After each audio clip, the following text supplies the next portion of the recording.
Gibber podcast. Well, Storm Alley might be trying to ruin everyone's day with bursts of torrential rain and winds gusting between 110 and 130 kilometers per hour, which is pretty fucking terrifying. But we're here to talk gibberpish. It's miles per hour. You're not in America, bitch. We're drinking Coors Light and Jack Daniels. I'm saying kilometers per hour. 70 mile an hour winds. What was so Dom and I both went to the same primary school, which actually burnt down during an event like this. Yeah, similar event, yeah. What was the speeds there? I think it's about similar. Yeah, I think it's like 60 or 70 mile an hour winds. Yeah, it was because I remember the 100 kilometres because everyone goes, 100 kilometres, much scarier than 70 miles per hour. Yeah. You still feel it in your ball sack though. Yeah. But the difference this time is no one's on the roof with an acetylene torch this time. Yeah. Trying to fix tiles for some fucking reason. It wasn't even that they were trying to fix tiles. I remember the old school buildings, because they used to split it. They had the sort of primary 1s to 3s in one building, primary 4s to 7s in another building. So the kind of the infants in the primary building. The primary building, which we were in, had a thatched roof. No, it was felt, but it's felt. roofing felt, and that is held in place with tar. They seal it together because the felt itself is waterproof, but there's the gaps between the tar, between the felt. So what you do is you pour the tar on, but you have to melt it first with a very hot torch. Yeah. So then some idiot was up there on 110 miles an hour wind with tar, which is basically flammable if you try hard enough. Yeah, if you sit there for a good while with that torch, it will catch fire. If you really want it to catch fire, you're going to set fire to an entire school. Yeah. That was us in primary 6. Yeah, remember then. All I remember, neighbour next door to me, who was 1 year younger, was in primary 5, and it was on top of their class. Yeah, jeez. That was fucking hysterically bad. Like, you were looking at it going, we were sitting there like, I don't know how to deal with this. Yeah. It was a genuine moment of, I have no clue of what to do. Do you remember what everyone was freaking out about when it caught fire? It wasn't the fact that the school was burning down. It wasn't the fact that people might have been hurt. People were freaking out because round about that time, how old would we have been in primary 5 or primary 6? Primary 6, we would have been about 10 or 11. Yeah. Round about that time, way back in, 2008? Yeah. Yeah, maybe 2007. Mobile phones has just become wildly popular. People were getting really into mobile phones. Everyone was losing their collective shit, their tiny little prepubescent minds, going, oh, I've lost my fucking mobile phone. My mum and dad are going to kill me. I've lost my fucking mobile phone. This asshole, Dom Anderson, first of his name, I know where this is going, was freaking out because his dad had just given him a leather-bound, extremely collectible copy of all 3 Lord of the Rings books in one volume to read. And his first words to me were, take very good care of this book. It is extremely valuable. It's extremely important to me. I read The Fellowship of the Ring. I read The Two Towers. I was so excited to get on Return of the King. Fucking school burns down. Yeah. I get home that night. My dad says, where's your bag? I didn't have time to go back and get it. Where's my book? I have to worry because you've told me this before. You told me about the fact. I mean, I knew you had the book with you. Yeah. Because I think you were trying. Was there some drawings in there? I remember there being something about the tree or something like that. Yeah, there was. Every so often there was like little really diagrams detailed and stuff. illustration. Yeah. It was gorgeous. Yeah. And then you were showing us, you were like, look, it's a tree gone. I was like, oh, it's awesome. Yeah. And then the school burns in, and I'm like, wait, what happened? Like, you would have gotten the shit kicked out of you, but what was the resolution? That was your dad just kind of like, motherfucker. And then you just kind of left it? No, what happened was, for a couple of weeks, I got the casual digs, because after all, we are in Scotland. It was every so often, it was just, hey, there's a fire. Didn't throw my book in it, eh? And I got that for a couple of weeks, then I asked my dad, I said, are you really annoyed about it? And I went, and my dad just said, look, there's nothing you could have done. You didn't set the fucking school on fire. Yeah. There's nothing I can do. I can be angry, but nothing will get accomplished. I realised that you wouldn't have burnt the book yourself, but look, we're fine.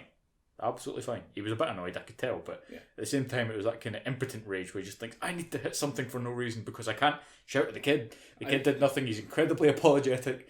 In fact, I think I cried at that point because I was so... Like, my dad, he never gets angry, and he was angry at that point more because how the school handled it as opposed to how I handled it, because I was okay, but the school just kind of left us off in the rain for most of it until we got taken inside. Yeah. The school didn't handle it very well. That's what made my dad annoyed about it, but he just kind of went, there's nothing I can do. You burned the book. I can just buy another copy of the book. It's not going to be as cool as that one, but I can get another copy, so we're fine.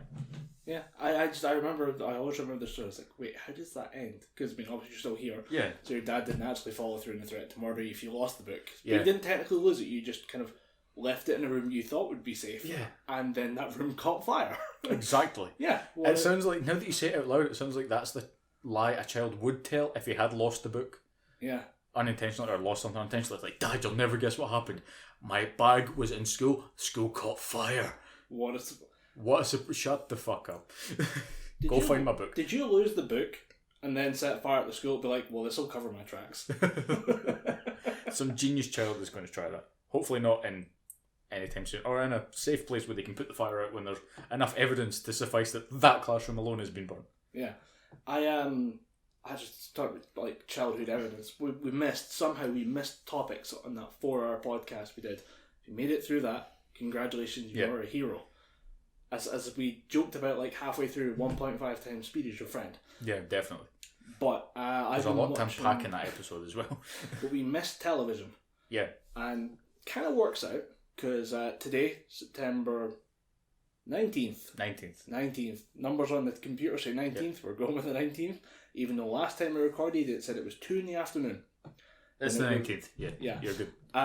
We were recording last night, or last time we recorded it was about 10 o'clock at night when we almost finished. It was like, it's 2 PM. No, I was really worried about the file being corrupted. That's why we've had freakouts about the behind the scenes reviews. We go over each episode to make sure there's nothing missed out. We don't leave any accidental like blips or whatever, including that weird like 100th of a second little blip that was in the middle of one of your words.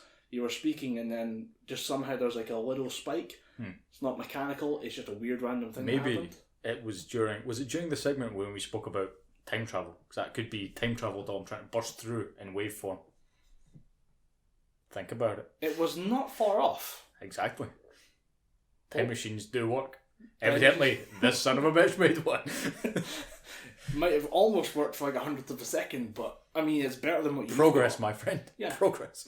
This time, the entire episode will be fucked through weird disturbances in the time-space continuum. Distortion. But we're talking about stuff behind the scenes, and we do reviews and stuff, and when it came back, we realised we missed television entirely. But I started watching American Vandal Season 2, dropped today. Right, is that the series that has the former Vine star just basically draw dicks on everything? Yes, that is Season 1. I seen the premise for Season 1 and I thought, no, fuck that. That just looks base. It is surprisingly well made. It is better than anything about drawing dicks on cars has any right to be. For that first season, it has a lot of, if you're a fan of kind of vlog style documentaries and stuff like that, it's very good at that. But it does also have those little twinges of like really well professionally crafted murder mysteries. Like if you watch that Making a Murderer show, I don't know if you watched that. It was it was like a 10-piece documentary about a Wisconsin guy or something like that who was like falsely accused, brought back out, and then did he or didn't he? On a second murder, or it was a rape charge he went down for originally, or something like that. Something like that. I remember being told to watch it because I'm a law student, and anything that has something to do with a case that had been, maybe the decision went the wrong way, or a case where someone who clearly was innocent got put down. People always send that shit my way as if I'm interested in it. To be fair, it probably would be quite interesting to watch, but I get tons of that shit a day. Yeah. I still get recommended to watch. People still recommend that I watch the season or the series Suits. I just think I'll get round to it, but it doesn't look that good. But Meghan Markle, so yeah. But the one for the second season dropped. The first season was about a guy who drew dicks on a bunch of cars for teachers at the school that he was going to. It's about the investigation to either prove him innocent or guilty by a couple of documentary film students. Second season is about somebody who pours a ton of laxative into the lemonade at a Catholic school. So there's like lunchtime cafeteria. There's like a bunch of laxatives get dropped into it, and everyone in the school shits themselves. Horrific first scene, but really well shot, like proper documentary style. Fantastic lighting, like different color grading going on there. It's just gorgeous to watch. But then it does the same thing as the first season, where if you're watching this like really well crafted story, every now and again it goes from like in-depth investigations on what's really happening at the school, and then somebody reminds you that you're watching a show about people drawing dicks on cars. And every now and again you get that little, oh yeah, I got way too into this for like 30 seconds. Yeah. I turned off a part of my brain and reminded myself eventually that this is about dicks and people shitting themselves. So yeah, I'm watching the second season of that, and I'm on episode 4, finished episode 3, where they start to suspect someone else is behind it. Which is going to get pretty interesting if it's, I still can't figure out the way it's going to go, because this obviously has to lead to plot twists. Right. And I'm like 4 episodes into 10 episodes. I can't predict the twist, but at the same time, it is very funny that every now and again it's like people talking about the fact they just shit themselves. Like, I tried to make it to the bathroom, but there's people blocking my way, so I just opened my bag and shit in my school bag. The most base, crass humour. Yeah. But at the same time, I love it. Yeah. I think sometimes people need to watch base, crass humour, because most humour now, and most comedy now, is trying to become a bit more intelligent, and rightly so. Fart jokes are funny, but when you hear them, if you consume as much comedy as I do, and I watch a lot of comedy podcasts, a lot of just comedy shows on YouTube, Netflix, all that kind of shit, you need to kind of switch your brain off every now and again and just indulge in a series of fart jokes. Yeah. Just to know that you're not going to be expecting that level of highbrow comedy all the time, that you're not going to become that guy that says, oh, well, I only watch political humour. Just, no, I never want to become that guy. The one thing that's making this very fun for me to watch is that the first season, you say it's the Vine star, I can't remember his name, but he's playing a bit of a dumbass. Probably not a big stretch for him. Yeah, he's really pushing it out there. Yeah. But he's a dumbass character. Now the second season is focusing on somebody who's way up their own ass. So, I mean, regardless, that character's going to go through hell. So I get to watch a really posh, pretentious prick go through hell. Yeah. Because the thing about these documentaries is it doesn't matter if you're trying to be vindicated, you're still going to have to, you still get put through the ringer. Yeah. And this one's looking no different. So I'm looking forward to this. I want to see what happens. I'll finish it by next time we record a podcast, so I'll let you know whether or not it should actually be worth a watch, because the first couple episodes weren't as funny as the first couple episodes of the first season, so I'm a bit hesitant to say it's just as good, whereas I just don't think it's going to be as funny. Yeah. I actually have a similar problem with Jessica Jones Season 1 and Season 2. Jessica Jones Season 1, probably one of the finest examples of Marvel's TV escapades. Yeah. Their Netflix shows, Jessica Jones, it's up there with sort of Daredevil Season 1. It's absolutely fantastic, absolutely untouchable in my mind. Can't remember the name of the actress who plays Jessica Jones, but she fucking destroys that role. She makes it her own. And their supporting cast is really good. David Tennant is the... what's his name? It's like something Kilgrave. Well, the villain's name's Kilgrave, but I can't remember his full name.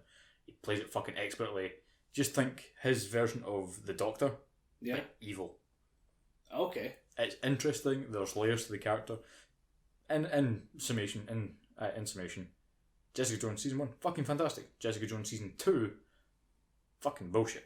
Yeah. Absolute, complete and utter horseshit. They take Jessica and make her the only competent character in the show. Everyone else is just a dribbling retard. Trish Walker, who's a kind of stepsister.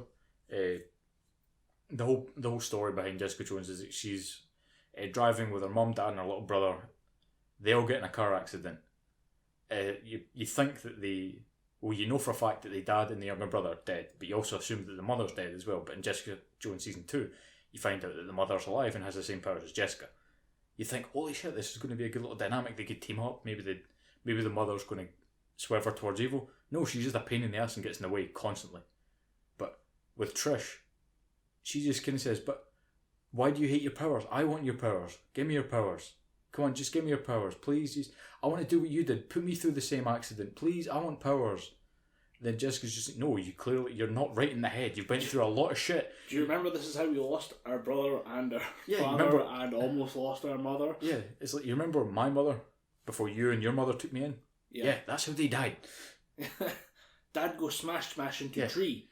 You shut up now. Yeah, if it wasn't for the fact that the chemical spilled onto me and mum, like little brother and dad, they went through the windscreen. They weren't burned horribly by chemicals. They just died. And you want these powers? I could do real good with them. I could be your sidekick. Come on, let me have powers. Come on.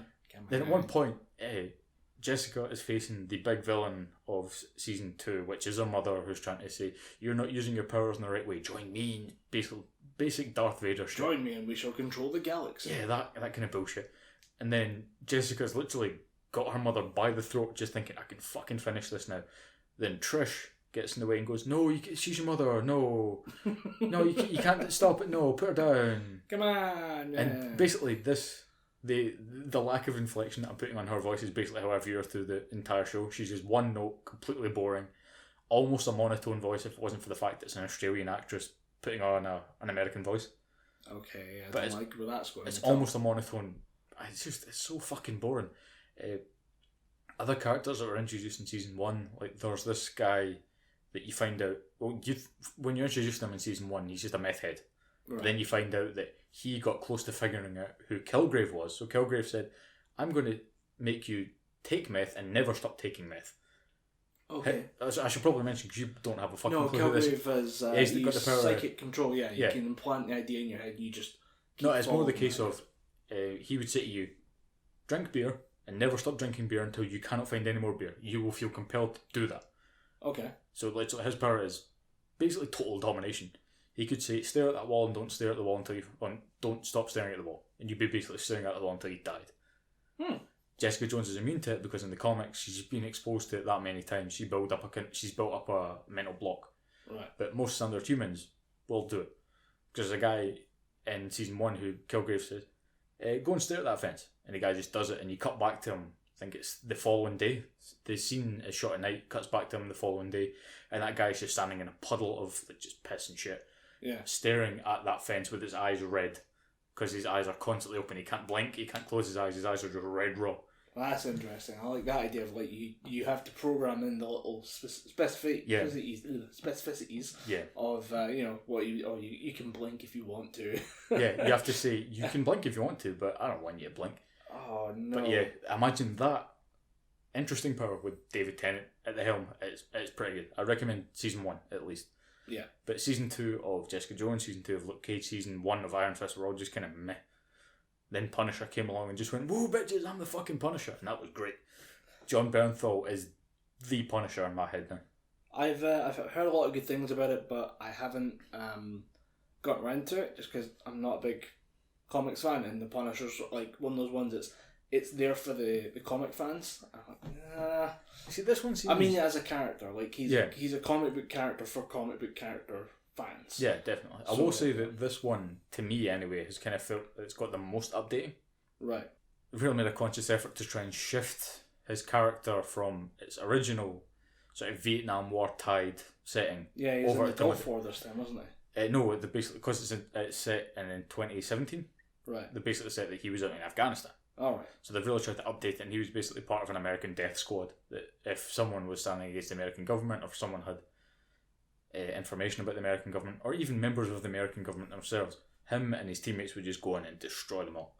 Problem solving. Yeah, and he just kind of thought, I'm doing America's work. I'm doing the Lord's work. Then it kind of dawns on him, just no, I'm an assassin for the American government. I don't like this. Yeah. He gets out of their life. He's in the park with his wife and son and daughter, and then that's when the shooting happens.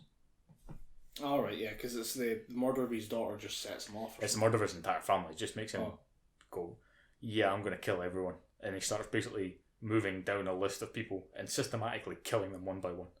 And it's not in a way of, he might fail. It's a way of, he's going to succeed and you're going to die, and he's not going to do any cleanup. He'll even admit that he fucking killed you on live television. So there's a brilliant bit in the comic when, I can't remember the guy's name, but he's getting an interview and he says, "You killed Senator Jason Smith." And he goes, Punisher just kind of, he's sitting there with an M14, an M16 on his shoulder, just going, "Yeah, I killed him. The guy was scum. Get the camera in my face." And he just walks past her. So it's like Deadpool if it was just completely deadpan the entire time. It's just Deadpool if there was no sense of humour there and he was just dead serious all the time. I could watch that. I could watch that for several hours. Yeah, it's good. And John Bernthal plays it pretty well. Yeah. Because the good thing about the Punisher is that he has this kind of lack of emotion, but you can tell there's a lot of emotion that he's kind of pushing down. And he gets that across because when he's fighting and he'll like let out a punch and you just hear that sort of war cry coming behind it, you just think, right, he's clearly getting this whole tortured character thing. Yeah. And he's just using it to really expand on this character. Yeah. And he's just channeling all that anger into one punch to knock somebody's jaw out of line. Who was I watched something you talk about like this kind of before like pretty much World War II, the most like righteous war of all time. The easiest one to justify of all time. Yeah, there's people who are throwing Jews in the gas chambers. Let's go sort that shit out. Yeah, someone killed quite a few people. Yeah, we need to go kind of sort things out before it gets out of hand. And but obviously there's been like a weird, and it's been reflected in media now that there's a lot more grey area in wars. But there's a weird documentary popped up on my recommended feed. It was about a British guy who went to become a jihadi. However, like. And we're not talking like, oh, he's from an ethnic group. He was a white guy who went and converted to following Islam, and then was radicalized, and then went out to Kenya, went out to Somalia, then just got like drafted into various groups, and then went to attack a Kenyan army base and gets killed. But the show or the documentary follows like his parents and stuff. Like his dad's out the picture, but his mum's there. And he's got a younger brother who just had no fucking clue this was coming. But it was one day he went to, finds faith, joins the community, joins a local mosque, and it's from there he steps over to, he loses his job because he fully embraces the traditions, grows out a big beard, and he gets fired because he grew a beard, and he's an electrician. I'm like, well, there's tons of bearded electricians, but then there's another remark of, well, his attitude changed a bit, so there's clearly a bit of psychological stuff going on there, and you just watch this mother go through the process of discovering who her son really is, to the point where the son apparently married a 13-year-old girl, and you're like, that's pretty grisly. That's fucking grim. Why?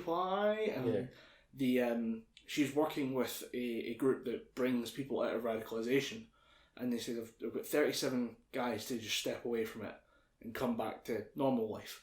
Yeah, there's consequences, like the fact you joined a terrorist group, you are therefore officially a terrorist. Apparently, if you came back at all, you'd be straight in a jail cell. But he'd be in the UK, so it's better than being out in Somalia with an AK-47, just shooting at random people. So he goes through this process of like trying to contact the guy, and at one point they have the daughter on the phone. Not the daughter, sorry, the wife on the phone. I say daughter because she's 13. Yeah, it's an easy mistake to make. Yeah. So they have the girl on the phone, and she's just talking about, how are you doing? And she's like trying to be nice and make conversation with the jihadist's mum, who's just this like sweet little old lady who just was not ready for any of this to happen in her life. Yeah. Who the fuck is? And she just like eventually just switches to, can I get some money? Like the little girl, like 13-year-old Somali girl, is like, can I get money? And she's like, no, I can't support you. I'm not going to support someone with terrorist links, like even if you are my daughter-in-law, because she doesn't agree with that at all for obvious reasons. Even if you're my daughter-in-law, I am not going to be handing out money to terrorists. You're part of a terrorist group. You're part of the support network for a terrorist group. If I do that, I'm fucked. I can't do anything. So she just has this weird conversation of like trying to get the girl to realise that what's going on isn't right, and that the mother doesn't support it, and they actually make contact with that girl's mum. And it's just this... What, the 13-year-old? The 13-year-old girl's mum, they get her on the phone. I don't know how. They must have a contact out there who can, trace people. And they talk to that woman's mother, and she's like, I'm mortified by this. This is the worst thing that's ever happened in my life, blah, blah, blah. And then the mother is like, well, you gotta understand, when somebody from this group asks for your daughter's hand, you can't say no.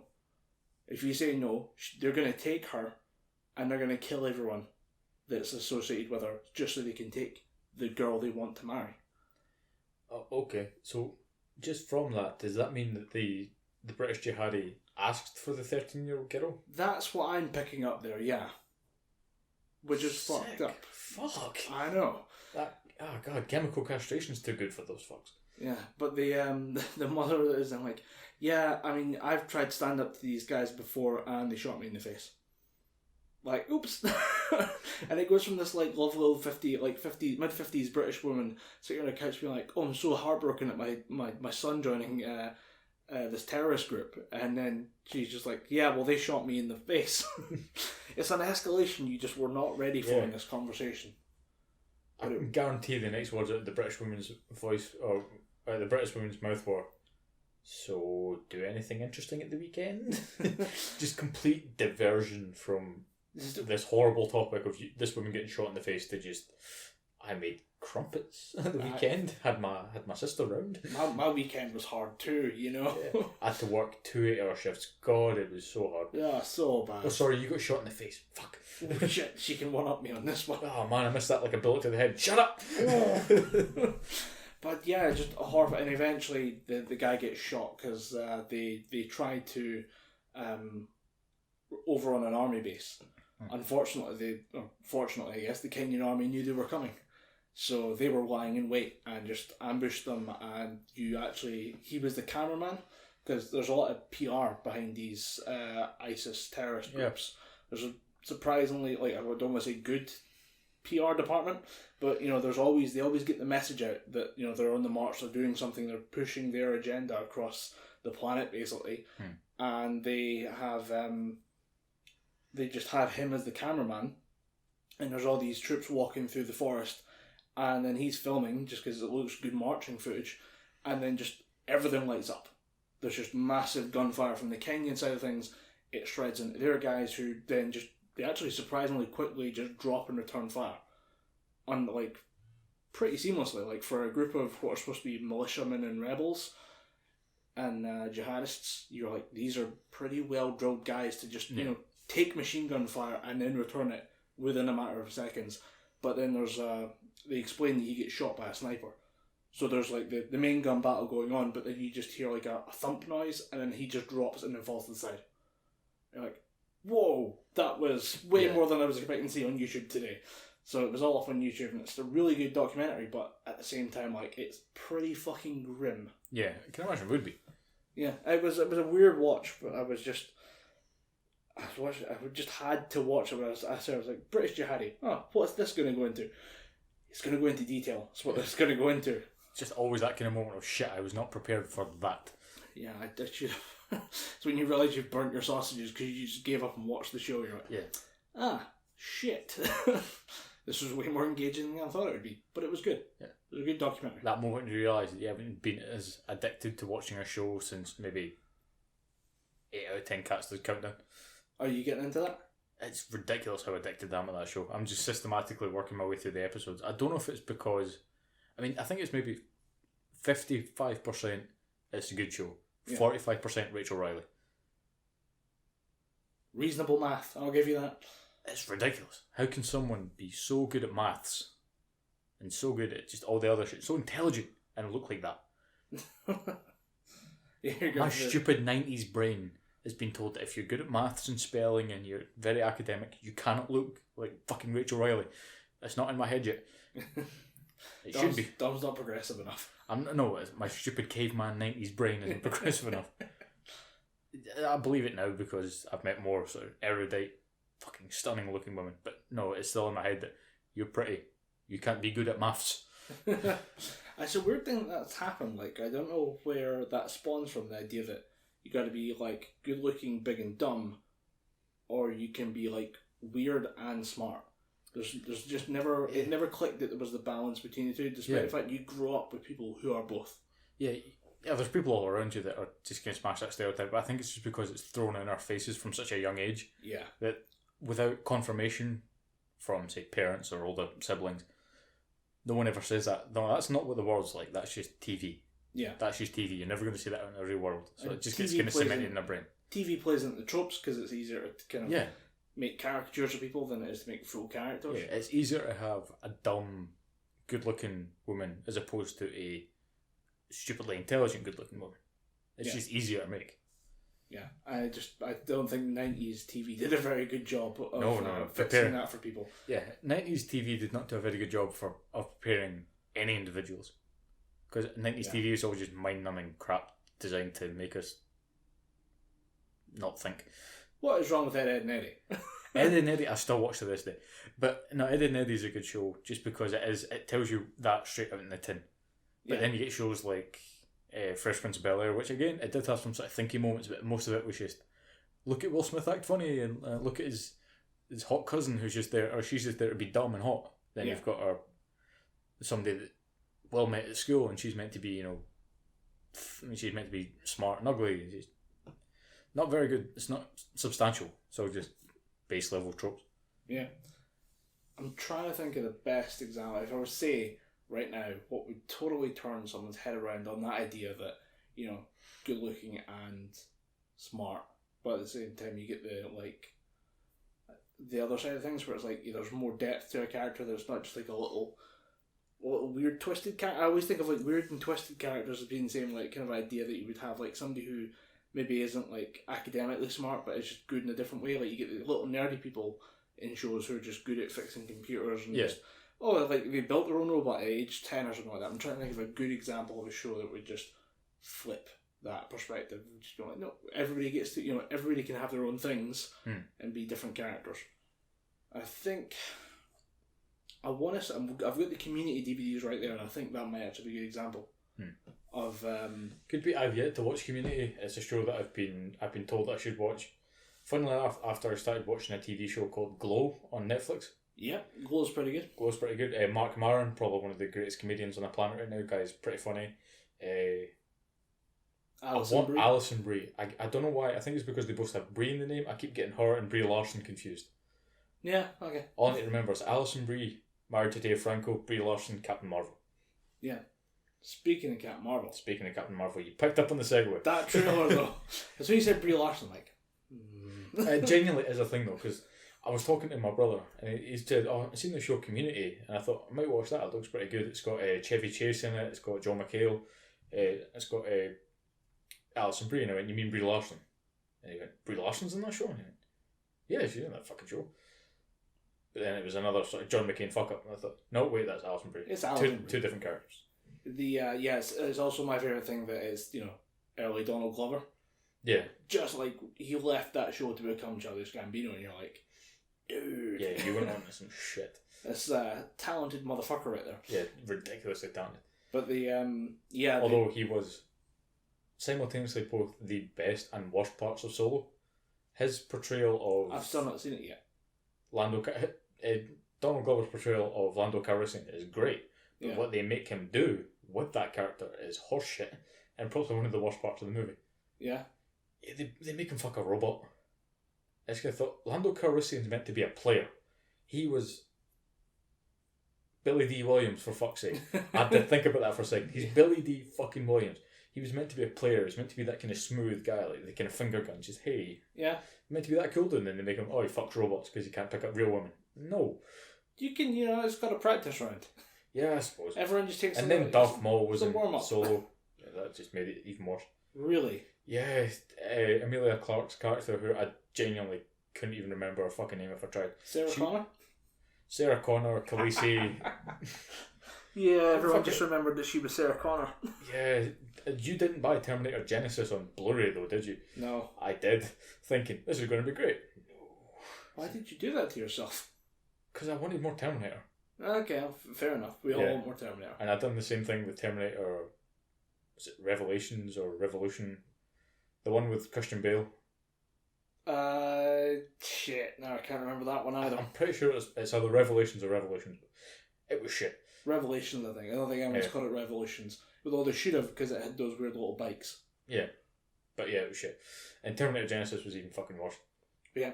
That Captain Marvel. Because you know how the whole story in Terminator... We'll get to Captain Marvel in a second. You know how the whole story in Terminator is, we must protect John Connor. Yeah. They flipped the script. What if John Connor's actually coming back in time to kill his dad? Oh shit. And it's fucking horrible. It doesn't work. Did they ever try and explain why? No. No, not at all. It just kind of, at one point, because they even explain, it's fucked up timelines. They justify it by saying John Connor was taken after Terminator 3. They found him in the bunker, at the end of Terminator 3, and they basically ripped out most of his body, Right. put his brain and his heart or something in a Terminator body, and basically recast his skin and sent him back in time to kill his mother and Kyle Reese.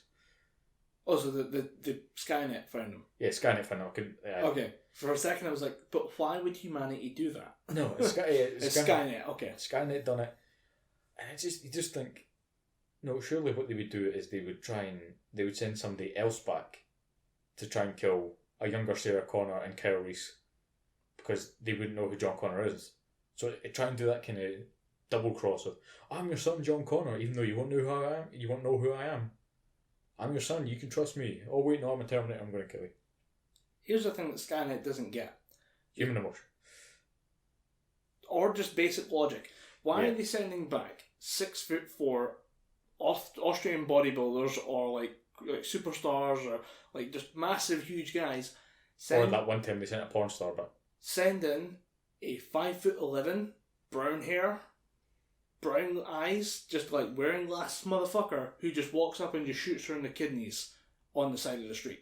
Like, send a nobody. Stop sending like fucking human equivalents of gods. Yeah, stop sending prolific looking people that just are going to stick out in crowds. Yeah, send what the internet is called the grey person. Yeah, send out that weird like in the bell curve motherfucker. Yeah, who nobody is going to notice when he shows up and just 9 mils somebody in the side.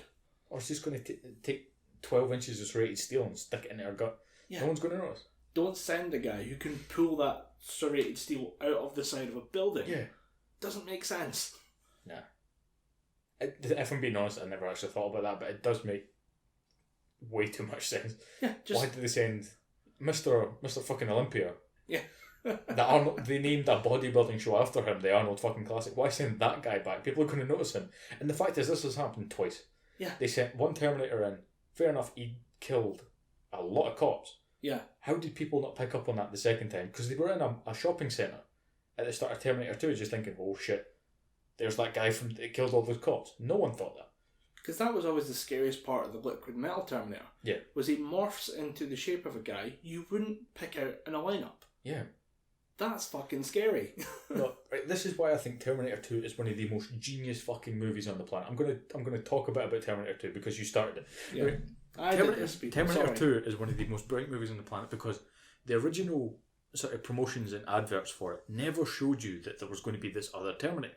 It showed you a cop that fought the Terminator, and then people thought, oh, that's going to be the new sort of Kyle Reese character. He's going to help. He's going to help John Connor. He's going to help Sarah Connor. This is going to be great. Then when you watch the movie itself, you find out that the cop is bad. You find out that what you're meant to associate as being the bad guy or the good guy is actually the fucking bad guy. And the evil guy from the other movie is now your bro Sif, who's going to help you throughout this movie. Yeah. And it's a fucking amazing movie, and no one really does that successfully anymore because you can kind of see the plot twist coming a mile away. Thing is, I never saw any marketing for Terminator 2. So I just was like, okay, the guy from the first one's now the good guy. Cool. Yeah, I mean, it's still, even if you didn't see it before, it's still probably one of the best films of all time. Top 5, in my opinion. Ooh. Great film. I watched Terminator 2 way too much as a kid, and I just thought that's fucking outstanding. But now, when I'm older, watching the sort of promotions for it, I just think that is genius marketing that they can't even slightly tap into for the later movies. Yeah, but with the new ones, with the way trailers are done now, it's like, just give them the action shots. Yeah. Which I don't agree with, because in movies like Terminator, all the action shots are the bits that you want to hold back on, so that when they go to the movie, they think, oh, I didn't see that in the trailer, that's fucking cool. Yeah. They want to experience it for the first time in the cinema. As opposed to, oh, I've seen that in the trailer. That was in the trailer. Yeah. It's pretty shit. Although now there's a lot of trailers where it's like, you just see the character turn into a camera that's zooming into them. That happens a lot. Yeah. It's like the kind of over-the-shoulder look into the camera, and you're like, that happened in the last trailer I saw as well. Yeah. Why? Why do I keep seeing this thing? Although I did see a trailer for a movie that's a sequel to in my top 5, Halloween. They're doing a 2018 movie. Yeah, I seen the Halloween trailer. I'm not impressed, if I'm being totally honest. I'm up for more Halloween. I mean, me too, but what they're doing with, I can't remember the character's name in the movie. Laurie Strode. What they're doing with her, I get it, but at the same time, I don't really understand why they went with that direction. It makes sense in that, like, if you were almost murdered by your brother or cousin or whatever, it was half brother or something. Half brother, you would turn into an absolute fucking lunatic if he kept appearing every couple of years. Yeah. Although, from what I've heard from my brother, it's going to be like Halloween 1. Everything else that happened, like I've got the stack of DVDs over there because I'm going to go back and rewatch before the movie comes out. Yeah. All of that afterwards is just out of there. Yeah, I think it goes Halloween 1, Halloween 2, nothing. Might not even be Halloween 2. Really? Might just be, and that's really, like, if that's true, I'm really annoyed with that, because Halloween 2... No, they can't do that, because Halloween 1 and 2 were basically one movie, but they cut them in half. Not because it picks up exactly where Halloween 2 picks up where one finishes. I have a big bugbear at that. What? Halloween 1, at the end of it, Dr. Loomis shoots Mike Myers in the chest and he falls out a window. He lands on a patch of grass. Yeah. Halloween 2, it starts with the exact same scene. However, in 1, at the end of 1, the grass is either green or brown, and then the start of the second one, it's either green or brown, but the other way. In 1 it's green, in 1 it's brown. I can't remember which one it is right now, but it fucking bugged the shit out of me, like, the first time I actually sat down and watched them after, like, obsessing over the movies, like, watched it all the way through in one sitting, and then came back and watched the first two. It's like, wait a minute, motherfuckers. But you could end it at the end of 1. Because Mike Myers gets shot, in the chest he disappears, Dr. Loomis runs out, goes, oh god, where is he gone? And then roll credits. Yeah. You don't need to have Halloween 2. The problem is, Halloween 2 has the hospital scenes, which for me are some of the most terrifying parts of the Halloween franchise. Like, more so than anything that follows, because there's the third one, which we don't talk about. That's the masks, isn't it? Yeah, that's the Season of the Witch, where there's basically, the idea was going to be that each Halloween movie would be a different director, different producer. Yeah. And the ones that popped, or the ones that did well, they were going to get their own TV series, if I remember right. But the idea was just going to be that each movie would be a completely different story, just centered around the idea of Halloween. So it would just be anthologies, but it didn't pan out. Because people were like, I wonder why. Where did Mike Myers go? Yeah. No, where did the budget go? That's what I want to know. But yeah, they just, I will say I can't remember which one it is, either 4 or 5. There's a reveal at the end of 4 or 5 that it's just a mirror of the start of the first movie. Oh, I think it might be 4 when it's a little girl. It's his little cousin. Little niece or nephew or niece, I think it's his niece. She basically stands at the top of the stairs wearing the exact same costume that young Mike Myers had on, even with a little domino mask, and she's covered in blood. She may or may not have a knife, I can't remember. It's a pair of scissors. But it's fucking way more brutal, and I was like, holy crap. And I cannot remember who she grows up to be, but she's a young actor now. Actually, wait, she is in Halloween, the Rob Zombie movies.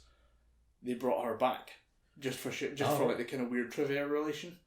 Is she the sort of main character in the Rob Zombie Halloweens? I think so, yeah. I don't know, she's not too bad, if I'm being honest, because the Rob Zombie movies, they go weird with it. Yeah, I quite not like bad, it. But weird. They take it in a weird direction. Yeah, they take that typical Rob Zombie look of let's overanalyze the fuck out of everything, and then just have like sex and tits in your face and violence all the time. I mean, it's great. I love them. Yeah. But I mean, if you were married to Sherry Moon Zombie, wouldn't you want to show that off at any point that you could? Yeah.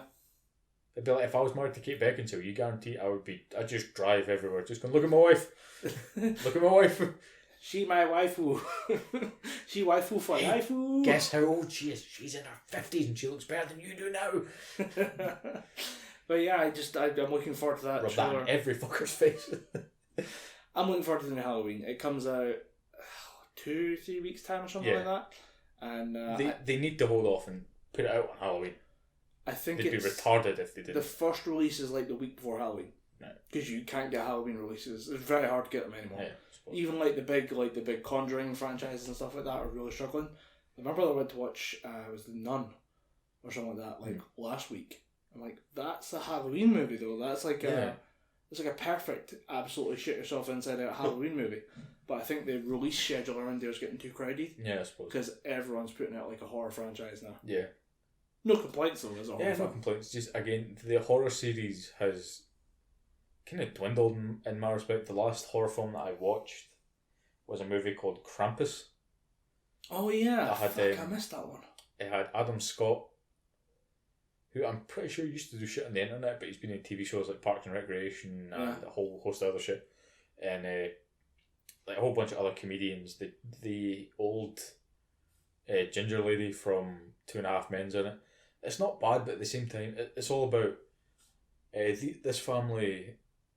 They're having a big get together for Christmas, and one of the kids stops believing in the spirit of Christmas, and they all get pissed. It's the dumbest fucking setup for any movie I think I've watched in the past couple of years. But the monster in it looked cool. The Krampus himself looked pretty cool. Krampus usually depicted as a kind of goat-looking demon thing. Yeah. But what they did was they basically made them look like a warped, contorted, almost chaos space marine-like Santa. Okay. Which I really dug. Well, that's if you read up on the Krampus on like the German mythology, that's what he's supposed to look like. Yeah. Just cloven hooves, and it's just Santa with cloven hooves. Yeah. And a couple horns and black skin. Yeah, jet black. But they basically made him look like, what would Santa look like if he went too close to the warp from 40k? Yeah. And it worked quite well. Some of the... Because no one really dies, they get captured, and they kind of get taken to Krampus's weird punishment dimension. Yeah, he's not about killing, he's about punishment. Yeah. He's kinky. I like it. Yeah, and at the end of it, it's got a pretty good ending that all the family, they think they've survived, they think they've beaten the Krampus, but actually they're in his little snow globes that he's basically keeping on display. They basically have to relive Christmas over and over and over again. So the whole, I wish it would be Christmas every day. You don't want that, because that means you've been captured by the Krampus. That is a Black Mirror episode, is it not? Don't fucking talk to me about Black Mirror. I hit the button. You did hit the fucking button. I'll save that for later. Right. I'll save that for later. Right, okay. Because you like Charlie Brooker. Yeah. I like Charlie Brooker. Turns out Netflix don't like Charlie Brooker. But we'll get on to that. Because we have to talk about the Captain Marvel trailer. Yeah, eventually we will wrap ourselves around through movies, through the Krampus, through Halloween, Christmas stuff, to the summer blockbuster. Yeah. Impending any minute now. Yeah. But what was your thoughts on the Captain Marvel trailer? Because I know I have one really, really, this is the definition of the word nitpick, but it is a nitpick. Okay. I watched that trailer, I was like, wow, I really like it's a very standard Marvel trailer. Yeah. Of the setup, the heavy kind of not like a thwomp noise or anything like that, but just like that heavy bass driven noise with like every reveal there's another that type thing. Which Marvel have gotten really good at, but the return of Samuel L. Jackson, looking forward to that.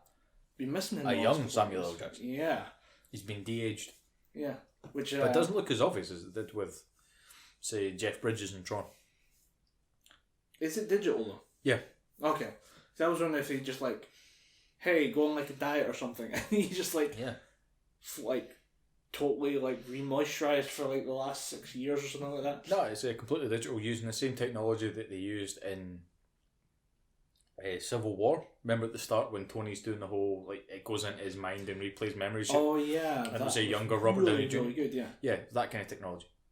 Okay. And they're just de-aging him through that. It looks pretty good. It doesn't look as obvious as it has done before. Yeah. I was wondering. I put this out on Twitter saying I was very curious to see how long that movie will span in terms of time. I'm hoping it's about 10 years. Because I'd love for them to do, like, if she's in what looks like the 90s, based on the opening credit of smashing into a blockbuster. Yeah. Fucking 10 out of 10 reference for that one. Yeah, definitely. Because that's exactly where we would find those movies. If the Avengers movies were made 20 years ago, they'd be in a blockbuster. Yeah. Nobody would own them, they'd just be in a blockbuster. You go, oh yeah, Iron Man, I would just watch that. But you'd have to have good movies. But they start with that, and then it's just kind of like, okay, I don't know how long that, like, because there's no way they need to end it. I think we were talking about this in private, and it was just going to be like, I say about a couple of years before Avengers Infinity War. Like, I think it'll end, and we'll hear about something from another an Iron Man movie or something like that, or a Hulk movie, just as like, that'll be the end of the movie. And then they'll have like an after credit scene where it drags her into the main Avengers kind of world. Yeah. If that makes sense. Yeah, I've heard two theories on what her return to the bigger Marvel universe could be. One, that she comes back to Earth, say sort of mid-90s, and she stays there for a good while, and she gets basically ejected off the planet. She leaves to go do something else, or she leaves to finish the big fight or something, and she gets stranded. Second theory that I've heard, three theories actually. The second theory that I've heard is that she gets lost in the quantum dimension. Same place where Ant-Man is now currently lost after Ant-Man and the Wasp. Didn't see either Ant-Man movie, but okay. They're good films. Again, you can in the first one, in Ant-Man 1, you can definitely tell that Edgar Wright wrote that movie. Oh yeah, because he got like booted at the last minute. Yeah, and there's a tonal shift or something. Yeah, definitely, because for the first, say, like 3/4 of the movie, you can definitely tell that it's an Edgar Wright movie. For the last quarter, someone else took over. Someone else finished that script. Yeah. But it worked.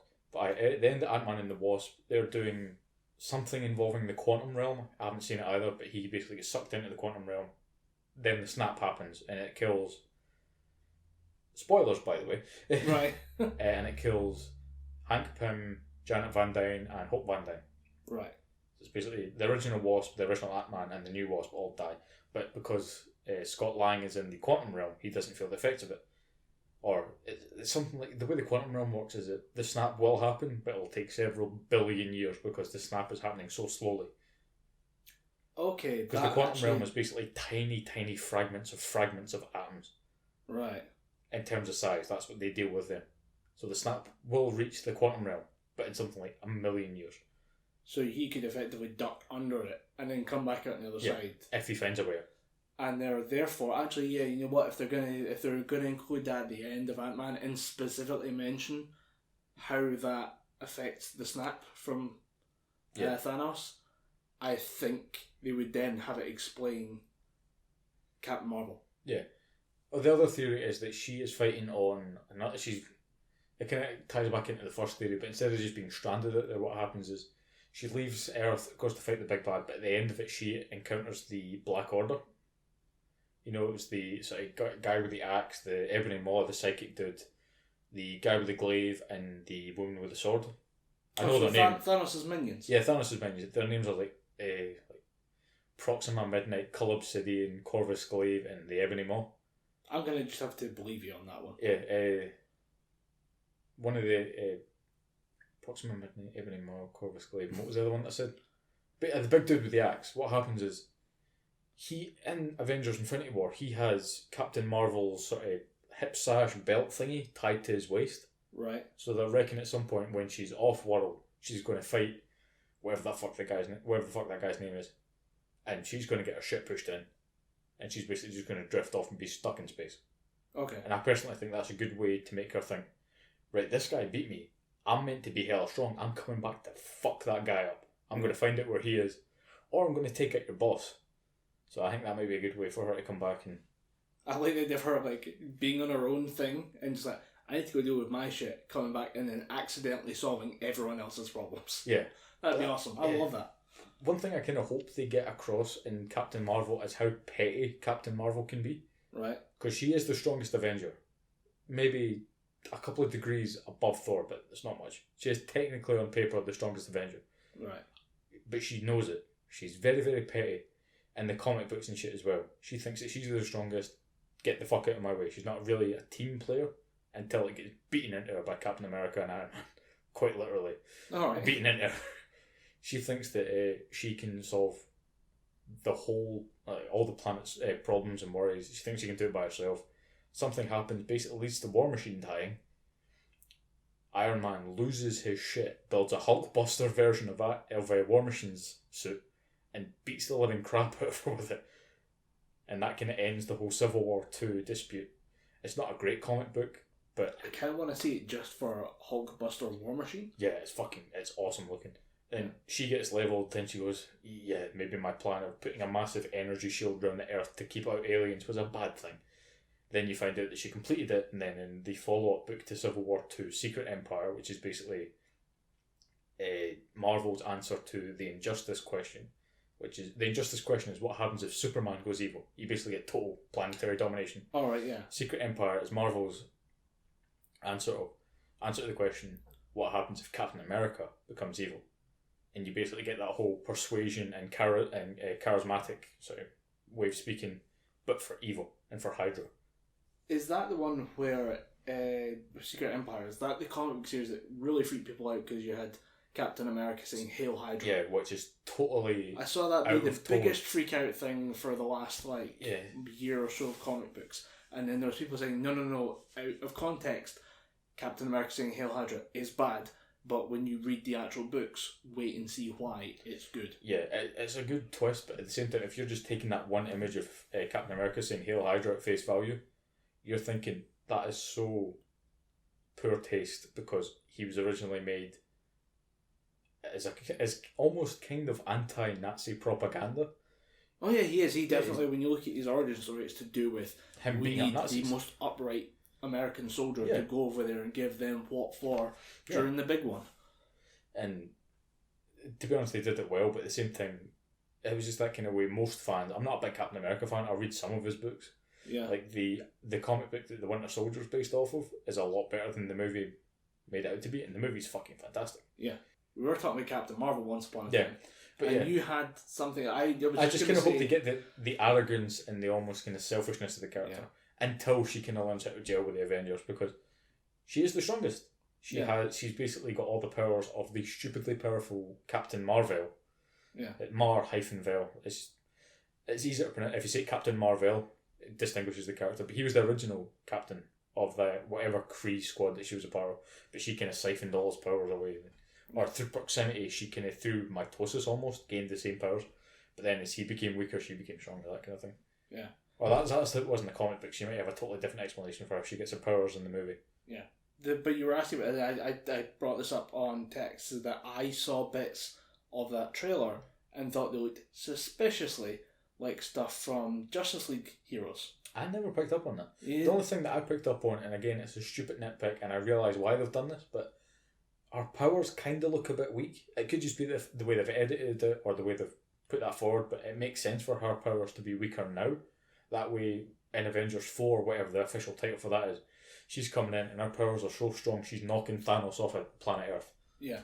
So it makes sense. That's my only nitpick, but it's more to do with how her beams are represented as opposed to her powers in the movie. I think it's letting her be weak in a solo movie so that she can ramp up toward the end and then come out swinging when she joins the Avengers.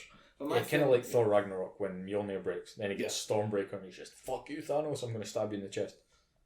Why didn't he go for the head? Sorry. He did go for the head. They actually analysed that entire scene. But when he does the kind of... He puts the axe behind his head and he chucks it. The angle that he's throwing it at, it is going for Thanos' head, but he moves to the right and he sticks the gauntlet up to get the blast to try and stop it. So it is aiming for his head. Alright. So yeah. Okay, good. He was trying. Yeah, he did try. GG's in the chat. Didn't quite make it, but GG's in the chat. GG's, yeah. The Justice League thing for me was real quickly, the underwater scene looked very reminiscent of what I've seen from the Aquaman. There was like the underwater scene. Underwater bit. There's a little brief clip of them underwater. It's a team of 5 of them swimming underwater. Alright, I always thought they were going through deep space or something. I thought it was underwater just because I could see bubbles. I was like, okay. Because they have the face masks on. Well, that's why I assumed underwater. I didn't go to space because I could see stuff there. I was like, that doesn't look like space. I just was like, oh, that's underwater. And then so that's Aquaman. I couldn't see anything for Cyborg, but I clicked into it later. I was like, oh shit. But then again, like the whole Cyborg doesn't really matter. I'm sorry, Cyborg fans, but that character isn't really. There aren't many Cyborg fans. That's why. That's why he doesn't matter. You could kind of construe the part when she's kind of chained up and getting the lasers in the brain as kind of Cyborg-ish. Yeah. If you take it from the point that he's basically apocalyptic technology infused into a human being, and it's a stretch, but you could kind of do it. Yeah. The Flash, there was just a shot of her side on with her mask on. Like she has like a face mask that shows just the face or just the mouth. Cool. And I was like, okay, that looks a bit like the Flash, just the way it turns, the way I've seen like the Flash move that way in a trailer before. Yeah. And just archived it as being something.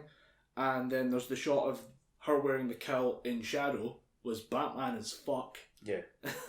And then also just there was a kind of like the brief flare up of her power. She has like a little kind of aurora over her body, just like a flare out of power. So that's also kind of Flash-like as well.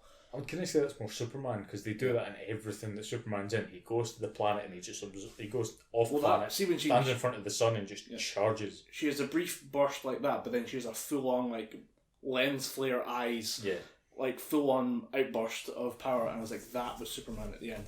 So I saw that and I thought, there's a little, and because I was thinking about, there's a DC hero called Captain Marvel as well, isn't there? Yeah, that is now Shazam.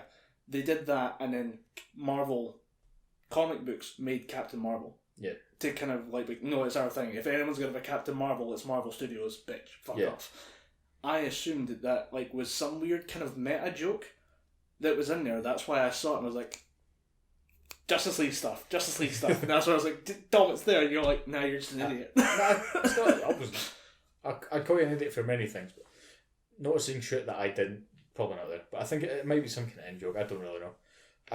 A part of me really hopes we're now at that level of the game where Marvel is just like styling on DC so hard. They're just kind of like, watch what we did with your movies in our movie. Yeah, which is a shame, because it's not even that Marvel and DC are on the same level.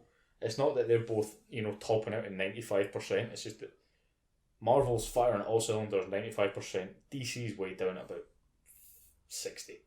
But that Joker movie might bring it up a bit. Nope. Because it's not part of the DC universe. It's its own independent project. Okay. It's not part of their cinematic universe that they're building the Justice League and Suicide Squad. Which is now ground to a screeching halt. Yeah, for a good fucking reason.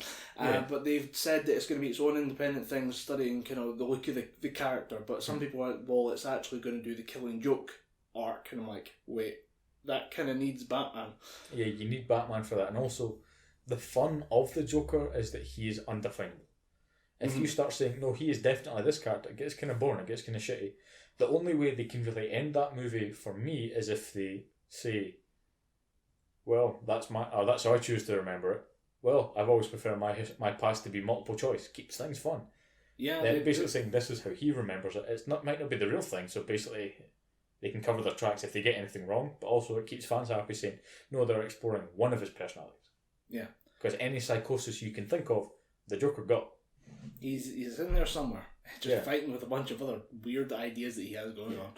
But if they're doing the Killing Joke, they need to have Batman in there, they need to have Batgirl in there. Obviously, they two do not need to be fucking. Yeah. They do not need to be fucking. I think we've discussed that previously we have. Of the podcast. I mean, first half of that movie, you could kind of dismiss it, but the second half, fucking outstanding. Really good one-to-one representation of the Killing Joke. Yeah. Pretty good. And again, you've got Mark Hamill as the Joker, you have Kevin Conroy as Batman, Tara Strong as Batgirl, and you've got the guy from... You remember Robin's dad from How I Met Your Mother? In the sort of later seasons? I really should. Oh, he was also in a show called Reaper. Oh, yes. Him. Yeah. I know who you're talking about. I can't remember his name either, but he's playing Commissioner Gordon. It's all pretty fucking good, but it's just the first part kind of made me think there's a huge age gap between Batman and Batgirl. Is it just a kind of on the job? We can just say Batman, Batgirl, and you instantly go. Just leave it at that. Whoa, it's a bit. It's the same. It's like marrying a 13-year-old girl when you're a jihadi. Whoa. Yeah. just don't. Yeah, just don't do that. But how did you feel about the reveal of is it Joaquin Phoenix? It's not Joaquin Phoenix. Yeah, Joaquin Phoenix. Joaquin Phoenix as the Joker. How good was the contrast between the Jared Leto reveal, where it's the all white body paint, tattooed up, damages across the forehead, screaming Joker, versus them going, and this is Joaquin Phoenix as the Joker, and it's just him, it's just a guy, a guy with a wig. So it made me feel really, really happy. One main reason is that the Joker is never meant to be this kind of over the top character. He can be, and it works well if done well, because Heath Ledger's Joker was very understated for the most part. Then there's some points where he just lets loose. Yeah, it's the explosion into violence, but you can see, because he's permanently wearing face makeup and green hair, the violence is just sitting there under the surface. You just but need when to he crack goes, it open. I can make a pencil disappear, you go, uh-oh. Yeah. Or when he sets all the Rottweilers loose on Batman when they're fighting in the sort of the half-built building, and he just starts wailing on him, saying all the old familiar fucking places, and he's just beating the shit out of him. That's a good Joker. But Jared Leto's Joker is just at 100, constantly just going, oh, I'm crazy. I'm crazy, Eddie. I'm crazy, it's a come on down and get a foldable deck chair. I don't give a fuck anymore. Yeah. It's just, you need to have that kind of regulation about it. And Joaquin Phoenix's Joker does look like it's going to be kind of maybe a bit more regulated, but you can tell. Because I've seen movies where Joaquin Phoenix was a kind of understated character that just snaps. Yeah. He gets a bit angry, he gets in the face of the other character, and it works well. So I'm hoping with the right direction behind it, because I remember, what the fuck is it? It's not Danny Boyle, Martin Scorsese. Mm-hmm. He was going to do a Joker movie, and I was fucking excited, Because that'd be terrifying. That'd be amazing. Because his main boy is DiCaprio, and DiCaprio, pretty fucking good actor. Yeah, No disagreement there. Pretty good actor. I think he would have done something very, very cool with it. The thing that got me is there was the single image reveal, but there was either leaked or released footage of a test that they'd done, where it's the Joker leaves frustrated from the building, and like storms away off, and I'm like, it's a weird, like, there's a large amount of like acting in there that like it's over the top. He's like slamming a fucking door and he's raging away, and you can see him like that dude is angry, like he's really going for it, and then he gets into an argument with a clown and like loses it, and like the clown's like, "Hey buddy, what's going on? What's the matter? Do you want to crack a smile or something like that?" And the Joker just takes the nose off and just fucking lobs it. And I'm like, that's the level of like angry frustration I want to see in a character who has several mental problems. You know, that's the level of anger you can just expect from him. So I'm hoping it pans out. Yeah, I'm hoping it works, because we've not really had a good representation of the Joker since Heath Ledger. Heath Ledger really, I don't know if it was just lightning struck in the right place and he just got it. It did ultimately cost him his life. They say that's what cost him his life, but there's so many different layers to that. I don't even want to get into. Yeah, I don't like that people think his performance is untouchable though. No, there are problems. No performance is untouchable. Nothing's unbeatable. Like we just watched somebody smash the fucking marathon world record that nobody said would ever be beaten. It's now down to 2 hours 1 minute 39 seconds. Sorry. Yeah. And you're like, everyone thought that record was unbeatable. Somebody just took a minute and a half off of it. Like somebody is going to go out there one day and just smash Heath Ledger's Joker performance out of the water. And I think that day might actually be happening soon, because Heath Ledger, if he reprised his Joker, I think he would have kept it up. I think he would have kept it that level each time. I think he would have found a way to kind of maintain that performance. It's going to be hard to top, but I think the right person to do it is out there, and I think Joaquin Phoenix might be there. Give him a fair crack. Like. Yeah, I'm going since the what was his name? The Christopher Nolan trilogy of Batman movies. I'll never questioned casting, but I don't question it as heavily now, because I thought Anne Hathaway, Selena Kyle, never going to fucking happen. Incidentally, fucking amazing as Catwoman. They never actually call her Catwoman, they just call her Selena Kyle or the Burglar. Yeah. Because that's what it is, but it's clearly meant to be Catwoman. It fucking worked. Tom Hardy as Bane, no one thought that was going to work. But it was fucking great. It became a fucking god tier meme. Yeah. And Christian Bale as Batman. For many people, he is now stuck as Batman. Yeah, he's now... He got both sides of the character right. He got Bruce Wayne right. He got Batman right. There have been other iterations before him. Clooney got nothing right. Clooney just shat all over Batman. He even apologised for Clooney got the bat nipples right. No, he didn't. Clooney shat all over Batman. He even apologised for it. Val Kilmer got Bruce Wayne right, but was a piss poor Batman. Right. Michael Keaton kind of got both at about 40%, but he never really done much with both characters. Yeah. Adam but West, then again, just perfect. So yeah, Adam West. Talking about perfect performance. 12 out of 10. Yeah, 12 out of 10 would recommend. Some days you just can't get rid of a bomb. No, please don't remind me of that. That was so... It's in your head. If you've watched the Adam West Batman movie, or you've not seen it, there is a scene in which he runs around with a lit fuse on a bomb for a good 5 minutes. Yeah, because he runs into one place. He's sprinting down. I think it's a pier. Yeah, he gets to one place. He leaves. It's in a. They go into. They bust open the villains. They're in like a shipping or like a fish cannery place. They grab the bomb. He runs out the door with it. Runs down all the stairs on the fishing cannery. It's about a good 15 seconds. Runs down. Gets interrupted by bicyclists. Runs back. Gets interrupted by nuns. Runs another way. Gets interrupted by another set of bikes. And then runs another way. And then gets interrupted by the same set of nuns. And then just decides, fuck it, and lobs it into the water, but not before he realises that there's like a boat with a child or a puppy or like an old lady at each end of the pier. So he just has to keep running around looking for somewhere to just lob this bomb. And you're like, Jesus Christ. Like, at some point you could probably just pull the fuse out. Yeah, it just diffuses. It's a comic book bomb. I'm pretty sure you can just yank that sucker out and just walk away. It'll be fine. And Batman has leather gloves. He just wouldn't even feel dampen the wick. And it was just I remember watching that and being like, this took 4 minutes too long. This bit of running around took 4 minutes too long. Do you remember what happens afterwards though? Nope. They drive away and the penguin gasses them gas them in the car because they captured the penguin, and then he somehow manages to gas them while they're in the car. The penguin takes the car and runs away, and they go, "Don't worry, Robin. The bat cycle was here just in case." And he literally walks over to the side of the road, pulls away some bushes. The fucking bat cycle is right there. Do you remember... The level of fucks not given by this movie is incomprehensible. Do you remember what they did with the Joker in that movie? No, I didn't get to see it to the end. No, he's in it from the start, but kind of intermittently. The Joker does absolutely nothing pertinent to the plot. It's all Riddler, Catwoman, and Penguin heavy. All the Joker does, if memory serves, is just serve tea. He brings through snacks and beverages and little sandwiches and shit. He doesn't do anything. He does serve up something else though. Shit puns. Yep. That's absolutely what garbage tier puns.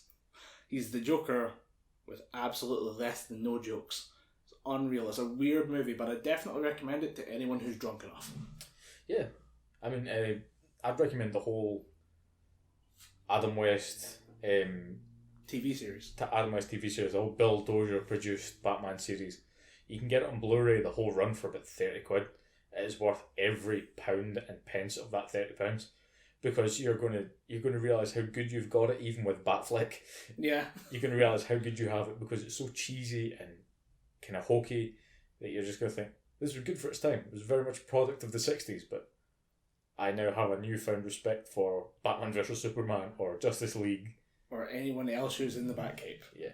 Except for George Clooney. Hey, fuck George Clooney. Bat nipples. Bat nipples. Fuck bat nipples.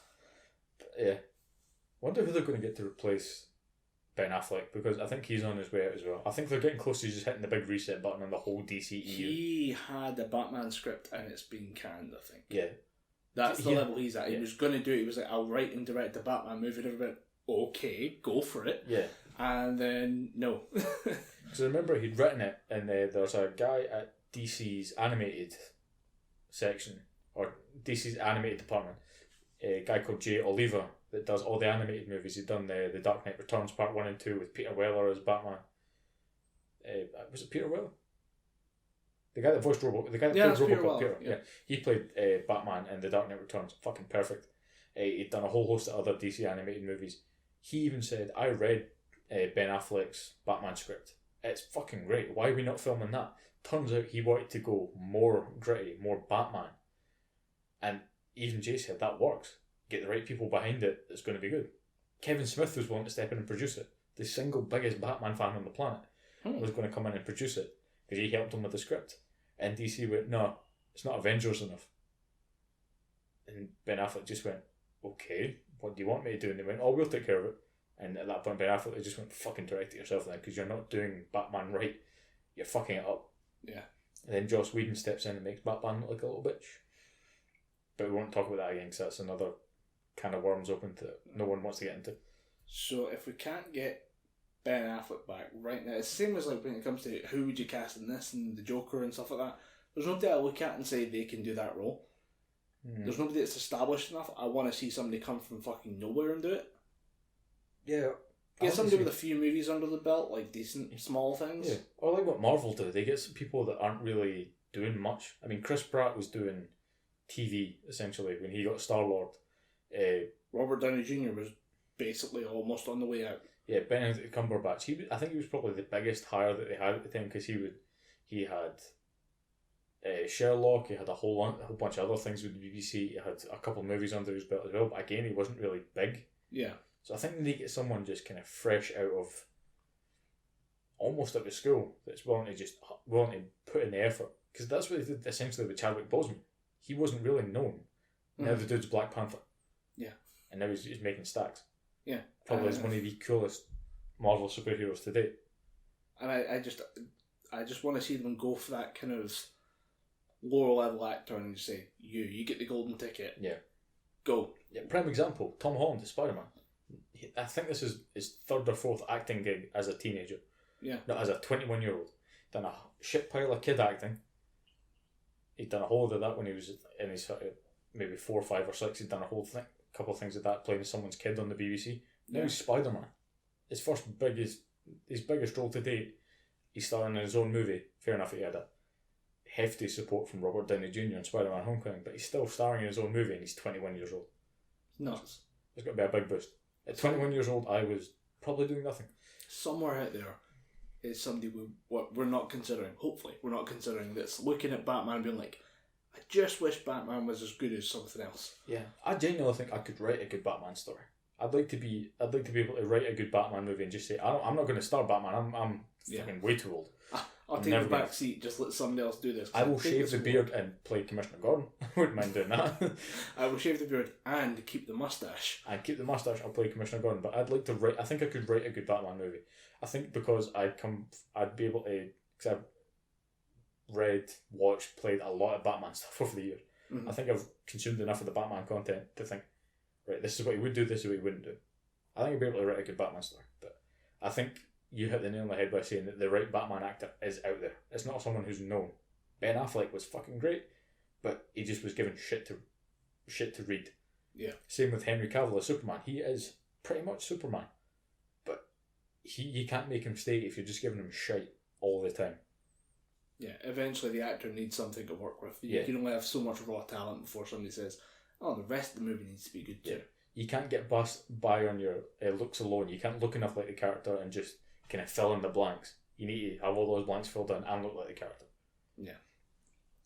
Which is why I think he thought, fuck it, I'm leaving Superman, I'm going to focus on The Witcher.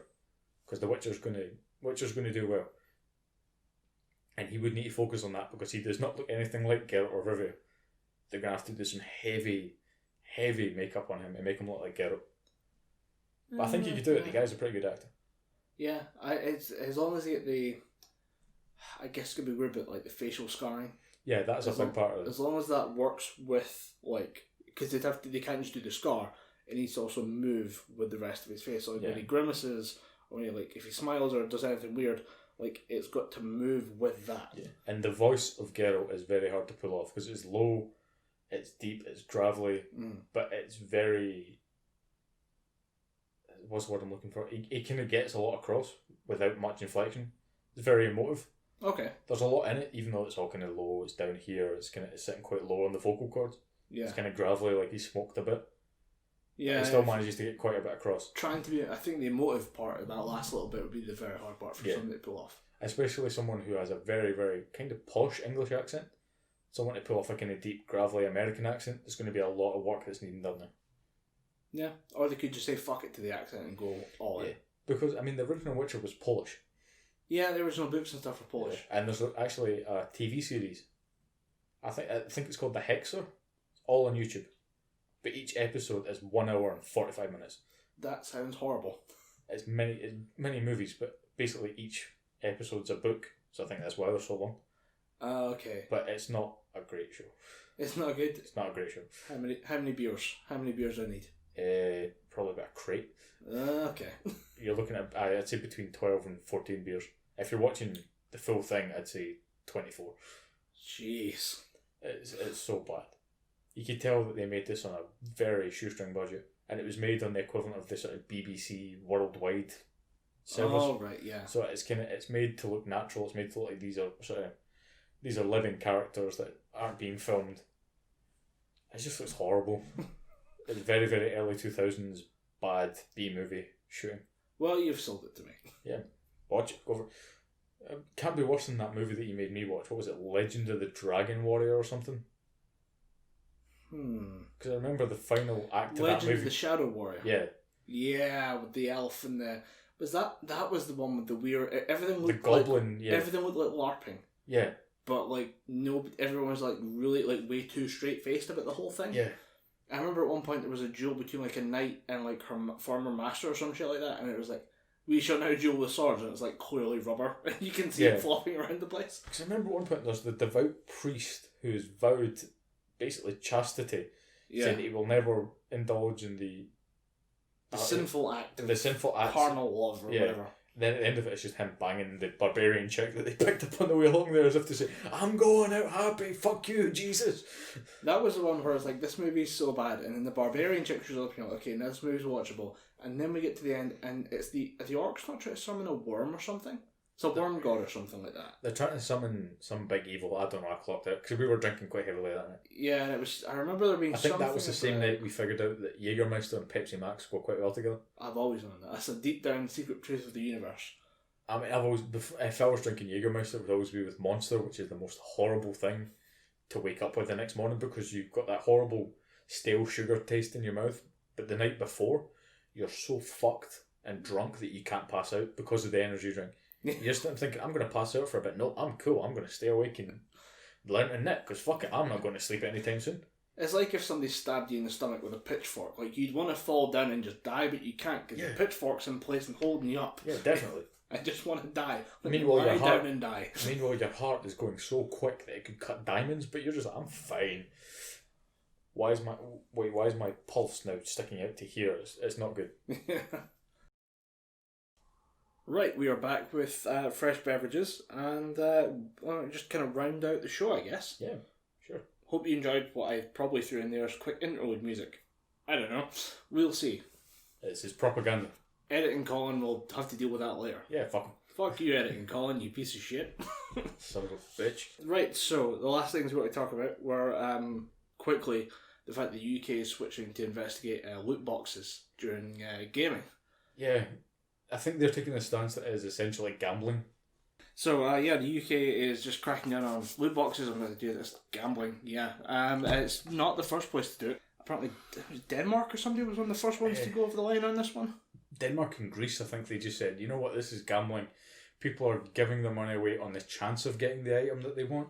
Therefore, gambling. So, yeah, we need to crack down on this shit. So, it was a weird one because it was an American group talking about it, saying, the UK government's going to crack down on the Isle of Jersey and the Isle of Man. And I'm like, that's also the UK, is it not? Yeah. It's just different areas, and because actually with I think it's with Jersey having various different financial agreements because it's a tax haven. Yeah. They need to crack down on it independently, as instead of just having the entire UK government say this is what's going to happen. Yeah. But yeah, basically the UK is fed up with it. I'm more than happy to see it fuck off because I'm not a big fan of loot boxes. Me neither. It's more the reason that I'm paying. We'll take Overwatch as the example because I played a lot of Overwatch. It's one of the first shooters that I've really invested a lot of time in since maybe Modern Warfare 1 on the PC. I'm thinking, right, I've got a couple of quid to spend there. I'm going to see if I can get some loot box, or see if I can get some costumes, get some cosmetic upgrades through loot boxes. And I say I bought 3. I think I got one of the things I was looking for. Yeah. And you get about 6 or 7, you get 5 or 6 items per box. That is not acceptable. That is way too expensive. Yeah. And I think they've got every right to crack down on it. People that say that it's just you're under no illusion that you're going to get exactly what you want, but there's still that. If you've got quite a lot of stuff in game, you're just going to keep paying for doubles and doubles and doubles until you get exactly what you're looking for. Yeah. I think they've got every right to kind of crack down on that. And as we say, you're under no illusions that you're going to get what you want. We as educated consumers are not under that illusion. A child might be. Yeah. And you have a child playing with something that could essentially be construed as gambling. Yeah. There's a reason you have to be a certain age to go into a casino, and it's the idea of basically you consent to the idea of risk. And a child has no concept of that. Yeah. Hence why a child will spend $9,000 through their parents' iPad. Yeah, I remember seeing quite a few stories.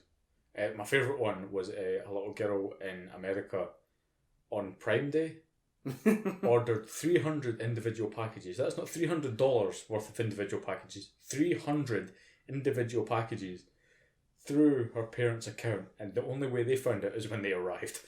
Oh my god. And there's this absolutely fucking perfect picture of this little girl just smiling this devilish smile as her parents stand, arms extended in disbelief, just going, "What the fuck did you do?" And the little girl just going, "I went on Amazon." Like drumming their fingers in an evil kind of fucking genius way. "I found the buttons, now I have the teddies." "Now I have all the Nerf guns. Run, father." "We shall not be going to bed any time soon." "Methinks not." "Meet the Nerf long shot. Run, father." Yeah, but you don't ask where the cat is. "It's in the other Nerf launcher." It's just a Nerf catapult launching their cat mittens. Really, catapult. Yep, I went there. I didn't even mean it, but I went there. But you mentioned Call of Duty as one of the last games you played, and I actually think Call of Duty had the better example of how to give players skins and stuff like that. Yeah, you earn them. Yeah, you give somebody a goal, and the example was like the 75 headshots or the 250 kills with a certain gun unlocks you that skin for that weapon. Yeah. I don't know why that disappeared. It baffles me that we took like fundamental game theory design of like constant progress bars that you just keep filling up to get new shiny shit, and we just threw that away for a randomised shot at something that might be the legendary skin you always wanted and you saw that one player kick you in the head with. Yeah. The good thing about that is Gears of War still carrying that torch. In Gears of War 4, they have those progress bars. Just say you use the custom Lancer, you get 300 headshots with that, you get the gold skin. Yeah. Get another 300 headshots with the gold skin, and you get a different skin for it that's just about as rare. And you get the same thing for characters. Play 300 rounds as Marcus Phoenix, get old Marcus Phoenix, or get younger Marcus Phoenix. Play 300 matches as sort of base standard Cog Marine, get Commando Dom. It's a good way of rewarding players, and as someone who has played a lot of fighting games, or even someone that played a lot of games on the PlayStation 1, there was always that you work through the game and you get the next reward. Yeah. There's always that system in it, so I think it's something that I don't really want to leave. I want to work hard to get that next character in Street Fighter, or I want to work hard to get that next skin in Gears of War. I don't want to just pay for it and get it.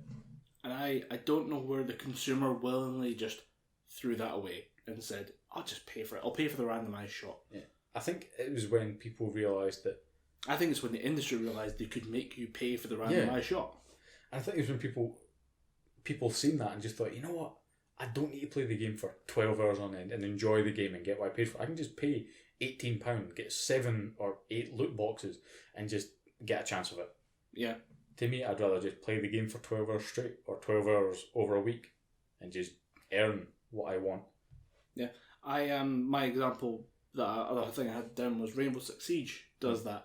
You get randomised packs that you could buy if you wanted to, or you get as a reward for levelling up. Levelling up's not hard, just keep winning games. There's nothing, it's not like it's just a randomised pack of like loot for one character. But they had a small DLC called Outbreak, and this was basically zombie survival, and it was randomly generated kind of terrain, and you would just go in and you'd have missions to like get in, defuse a bomb, which was summoning zombies constantly, so you'd have to fight off the horde. Fucking difficult. But they also had the Outbreak packs, which were like special sets of DLC exclusive skins, weapon covers and stuff like that. I've got a few of them just from playing it when it came out. You could unlock all 50 packs if you put like 300 hours into the 1 month the DLC was available, because it's free DLC. Yeah. So you could have done it if you spent a ton of hours, or you could just buy them all. However, they said that there would be no chance of duplicates within these packs, and that's where it pisses me off. You talk about duplicates. Yeah. I play Destiny, or used to play Destiny, because I made my decision. Last episode I said I wasn't sure about getting the Forsaken DLC, the extra 40 quid add-on. Not doing it. Yeah, I cannot in good conscience say I have spent 80 quid in this game, but if I spend another 40, it will save the game. Yeah, completely understandable. After what Destiny fans had to go through in Destiny 1, and after being told, I think Bungie even came out and said Destiny 2 is going to be totally different. We're not going to go back to old practices, to then have old practices return. They went to worse practices. Yeah, and Bungie are just saying, you're going to buy it anyway, so just fucking man up. Yeah, and I just... The idea, the amount of doubles I've got through Destiny is unreal. The amount of times I've picked up the same rifle, not even with better stats. Like if you get the same rifle with slightly better stats, you're like, oh, excellent. It's the old familiar touch with more of a punch. I can take that. Yeah. The difference comes when it's the same weapon again and again and again. No stat increases, but just again and again and again. But yeah, the thing that finally threw me off the Destiny hype train was my brother texted me saying, yeah, the grind's real. The post-game grind is real. The game itself, the campaign, great. However, the soft cap is 500. The raid, or the max level for the game, is 600. And the needed light for getting into the raid is 570. Fucking hell. So you have to do like weekly specific grind missions for 70 light levels just to start the raid, unless you're flawless and a great team, you're not getting through the raid without the top level gear. So I'm not touching it. I'm not. I get that. I get that 100%. So yeah, that was my decision by the way in the Destiny DLC. But yeah, the duplicates. If you took out duplicates entirely, I'd be more than happy to sit in a loot box encrusted system. But the systems are now getting so badly managed that, you know, I think they actually pulled the loot boxes from Shadow of War. Yeah, I remember hearing that, but Shadow of War was another game that was very poorly managed from the get-go. Yeah, but that was because they built it to make people buy DLC loot boxes. Yeah. And then had to extract them after the shit fit that resulted in it. And the same with, was it Battlefront 2 for Star Wars? Oh, yeah. They had to pull it out of that as well. And they said, it's a key part of the game. But they had to, like, surgically extract it and rebalance the game just to keep fans from having an absolute fucking riot. Yeah, I can imagine why that would have pissed off a lot of Battlefront 2 gamers. Mainly because when they brought in the loot boxes, it was just a case of, or what most people thought was, it was just a case of, you play the game, you grind, you get points, you use those points to buy loot boxes. But then it was something ridiculous, like there was a 1 in 110,000 chance of you getting Darth Vader, and that chance went up more loot boxes you got. So the more loot boxes you get, instead of decreasing the chance, it basically decreased the amount of chance that you were going to get Darth Vader, and that was the only way you could get legendary characters to play as in game. Yeah. So you got the regular grunt stormtroopers, regular grunt rebels, but to get Han, Chewie, Leia, Luke, Darth Vader, the Emperor, people you bought the game for. Yeah, fucking Boba Fett, you had to grind ridiculous hours, and people just thought, no, we're not happy with this. We're going to basically kick EA in the face until they give us Battlefront 2 on the PlayStation 2, because that game was untouchable. Yeah, pretty hard to beat. Yeah, and if you played on Dagobah and were on top of Yoda's house as a stormtrooper, you were literally untouchable, because no one could fucking get you. That's the exploit that I used to beat both my brother and some of my friends every time. Play Dagobah, jump on top of Yoda's house and just snipe. I did not try that exploit, and I'm really annoyed that I don't have a PlayStation 2. I could, however, have a PlayStation 1. Yep, you could have the PlayStation 1 Mini. I don't know how I feel about grievances it. with. Well, I got a couple of grievances real quick, and it's related to not so much the PlayStation, but more the release of the Nintendo SNES and Nintendo Entertainment System that they did like 2 years and 1 year ago. Yeah. Can't remember how long it is. First of all, you all took all the memory drives. They seriously grabbed as much memory as they could in various forms just to make the NES and the SNES, the remasters that they released, and it dried up the market, hiking prices up. Yeah. So if you were building a computer last year, like say I was, you trying got to find fucked. RAM was going to be a pain in the balls. Yeah. So they increased the price of that a lot just to make these things, and then everyone thought, oh, that's great, they've sold out. Well done, Nintendo. Now we can get back to business. Then Nintendo went and made another batch. They made 2 batches of the thing, so they bought up all the RAM twice. Thank you, Nintendo, you cunts. What bugged me more about that was that they were basically making you pay ridiculous amounts. I think the NES Mini was £50 upon release. That was bought en masse by fans and then touted. So then people were saying, "Oh, this is £50, but this is a rare item. I'm gonna ask for £150," and people just thought, "Sure, Nintendo don't have them. I'm gonna buy this." The scalping was pretty unbelievable. Yeah, it was fucking ridiculous, and even at the fact that it was £50, which is not too bad. Yeah. To begin with, it's just the fact that you're paying for games that you could essentially go and emulate. Yeah, there were emulators that could handle it, and more than handle it, they could actually run it better. There was issues as well with when it came to actual manufacturing, the length of cable between the actual box and the controller. Yeah. These were not wireless controllers. No. That's baffling. And Nintendo had the dumbest fucking reasoning ever for that. Do you know what it was? Please say it was just nostalgia. Yeah, pretty much. They wanted to replicate the feel of you sitting in front of your old CRT television and playing NES or SNES when you were a kid. But all it's basically doing is it's hurting adults who now bought the system, who now have probably sore backs and shitty vision. And hemorrhoids. And piles of hemorrhoids that are now sitting in front of their screen just going, I just wanted to play old NES games, now my back hurts. And it doesn't work as much when you remember that when you had those old CRT screens, I mean, the biggest TV screen I had when it was CRT was 14 inches. Yeah. That's not a big TV. There's a 42-inch television in front of us, Dom. I cannot sit in front of that and see all of it. Yeah, you're going to lean back heavily. And you're a damn sight taller than I am. You don't have as far to lean as I do. Yeah, I've got to lean with a controller that I got to backwards and stretch, forwards. So you've got to stretch your arms out and lean yourself back to try and get the right angle. I don't know whose idea, unless you. I mean, I've got some pretty decent sized HDMI cables to try and run it to the back of the TV, but I would still struggle to set up a NES and enjoy it in my own house. I think it is. It's even the power cable to plug it in isn't that long, so you basically need to set it up underneath your TV. And if you were one of those people who's like, I want to have a pristine environment, I want to have it like it's just part of your living room, because now a console can sit in a living room. Yeah, they've been designed to just fit in with the DVD player and fit underneath the Skybox, the Virgin box, that kind of thing. It's designed to do that, and then all of a sudden you just have like an extra 10 feet of cabling coming out, so you can play the NES with it snapping your own spine. It's a bad idea. I'm hoping PlayStation have learned from it. I don't think they'll put in a wireless controller. No, they haven't got a wireless controller. Didn't think so. You get two replica non-DualShock 2 controllers. They don't even have the thumbsticks on them. They have the original PlayStation 1 controller, which I think is kind of dumb. Why do they think that's a selling point? Nostalgia. So glad I don't get nostalgia anymore. Yeah. The main thing for me though is what the game's going to be. I can't remember off the top of my head what they all are, but I know for a fact Tekken 7 was in there. Tekken 3, Final Fantasy 7. Hell. Yeah, Tekken 7's on there on a PlayStation 1 drive. It's going to be crazy as shit. Yeah, it's going to be blocky, it's going to be weird. Tekken 1, 2 or 3 is on there. Ridge Racer's on there. Final Fantasy 7's on there, because why the fuck not? Yeah. And how pissed are people going to be about that, actually? I never thought about that. Final Fantasy 7 is coming out before the remake. Another version of Final Fantasy 7 is coming out before the remake.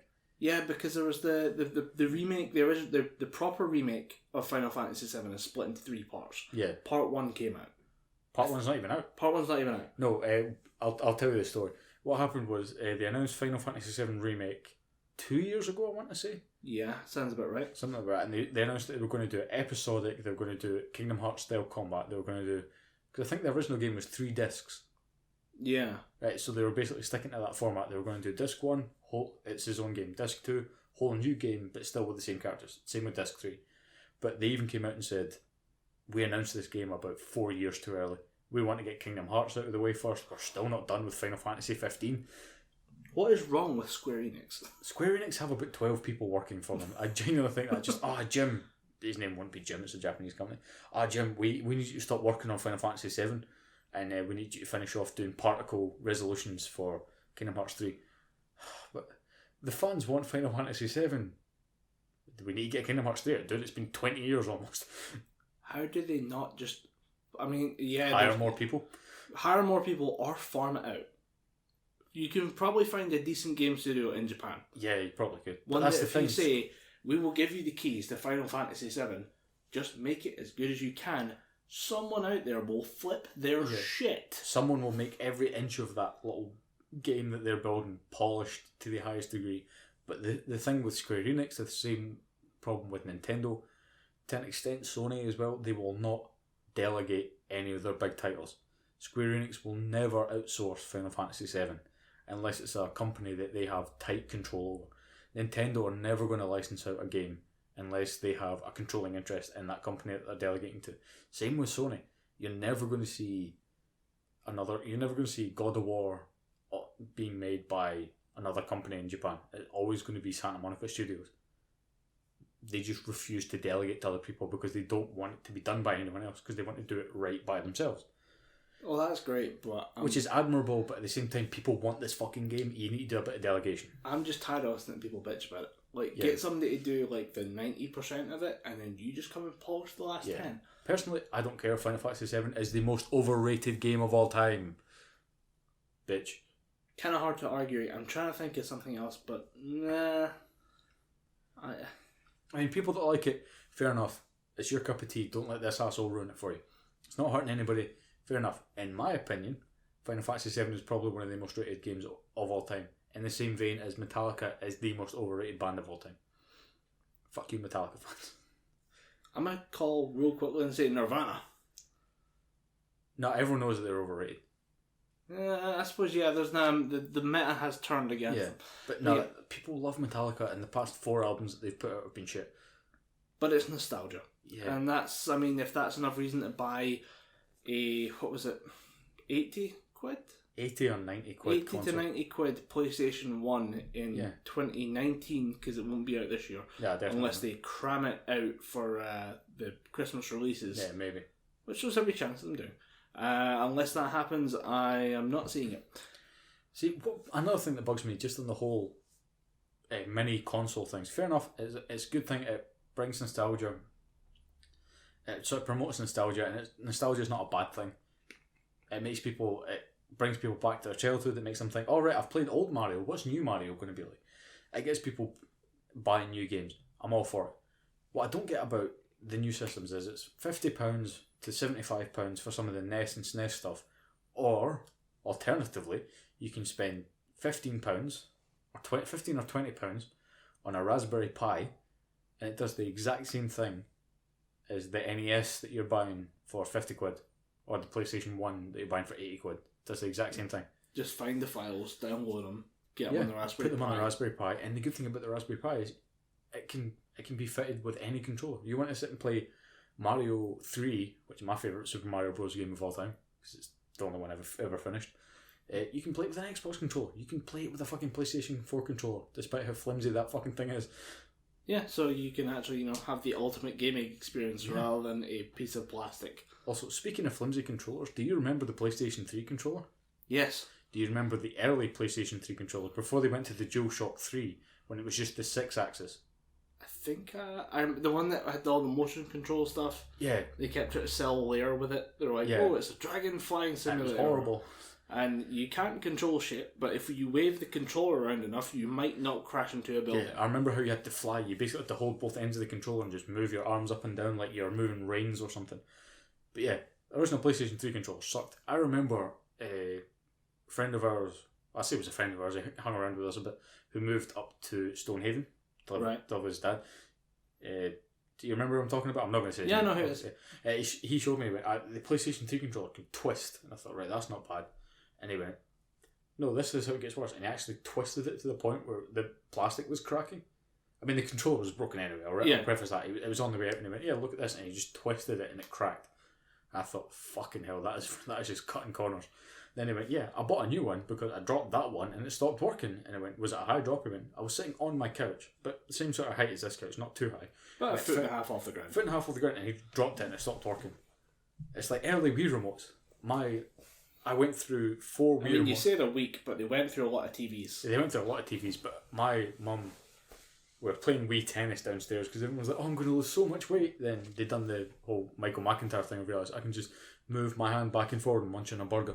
But my mum said, I want to play the Wii, bring the Wii downstairs. Then she was doing Wii tennis, but she was getting way too in it. And she turned around and she battered the thing off the wall. Huh. And I thought, surely that thing's going to be fine, the wall's fine. So I started playing it and nothing was working. Turns out what happened, she dislodged the board. Oh, right. She hit it off the wall so hard. I think she must have found a knot in the wall or something where you hang pictures and just battered it off that. Basically dislodged the whole thing, so cracked it open, all the wires and shit had split from it. So I thought, well, we've only had this thing a week. you need to replace it. Fair enough, she did. But yeah. Terrifying. That much expensive plastic crap, and it's like, we want to add more to it for nostalgia's sake. Yeah, it's weird. Speaking of nostalgia, there it is. I had an awkward. I say not an awkward conversation. I had a weird conversation with my niece, 5-year-old niece, and went round to. This was last week, so I completely forgot about it on last week's podcast. But, went round to my brother's house, and she came out and she was like, "Oh, Uncle Dom, I'm so glad to see you." And I thought, I was just like, "How you been at house school?" And she went, "Oh, it's okay, but I can't come out and play tonight." So how you going around with your friends? She went, "No, I'm grounded." And I thought, "Oh, what'd you do? Were you being bad?" And she was like, "Oh, yeah, I smashed a plate." And I was like, "Well, I hope you know that was bad." And it was kind of a little touching moment that we had with her. And she went, "Yeah, mummy and daddy got angry with me. I'm grounded for 3 days." And I thought, see, if I'd done that, I would have been grounded for a week. And it kind of brought memories back in my head, thinking, and it got me thinking, what was the dumbest thing that I ever got grounded for when I was a kid? And I wanted to ask you that because I've got some doozies. I wasn't really grounded for dumb shit. I wasn't dumb. I do remember getting into shit for... There was an ice cream van leaving, like, the cul-de-sac I was living in. Yeah. I gave it the finger. I don't know why. I was just sitting there. I gave it the finger. And my mum goes, I saw you from the window. Why'd you give the ice cream van the finger? I don't know. I see my friends do. You're grounded for a week.